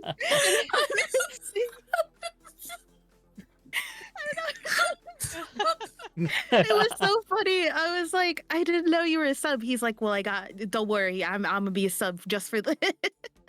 I mean, can't blame them. Spicy redheads, Yeah, so I don't know. Hopefully I can be found there this coming year because they just opened up all of the stuff for that. And then I don't know, I have I just like floating around. I'm not very good at networking, which is definitely something I should probably get good at because I'm just like, yeah, I want to hang out with people or collab more or do more con stuff, and then I end up just not doing it. Yeah.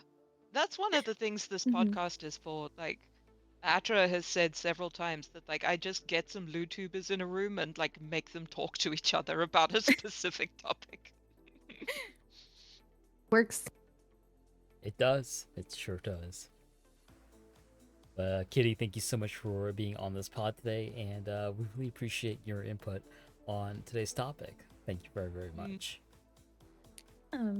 Thank you And guys. good I luck with your enjoyed it. studies. Like, Thank you. it's incredible that you are doing this and a part-time job and being a LewTuber. I would aspire. 100%. Absolutely. And Mystique, what have you got going on? Hello, I'm the usually last but not least, but my name is LadyMystiq. I don't really have much going on. I've been over on Fansly. I do a lot of pre-recorded content, particularly audio related. So if you are aroused by sound, if you enjoy audio role plays and world creation and world building, check out my stuff. I've got loads of free stuff on my page. You can check me out at LadyMystiq.tv. I nearly said LadyMystiq.inc because I was thinking about your Atra. So my link is LadyMystiq.tv. Thank you always for joining the podcast, Mystique, and special mention to the fact that you are literally bedridden right now and it's very sick.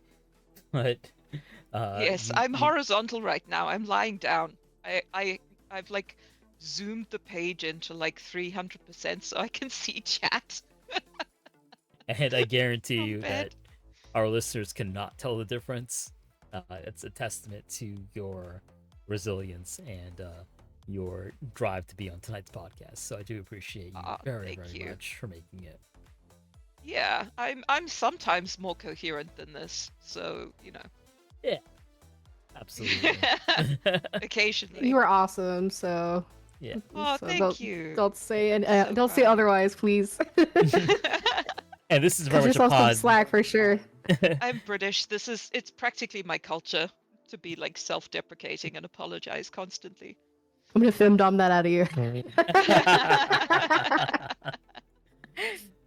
Yeah, and you know, this is very much a topic today that was driven by Mystique. Mystique being one of the best femdoms I know, as well as one of the best findoms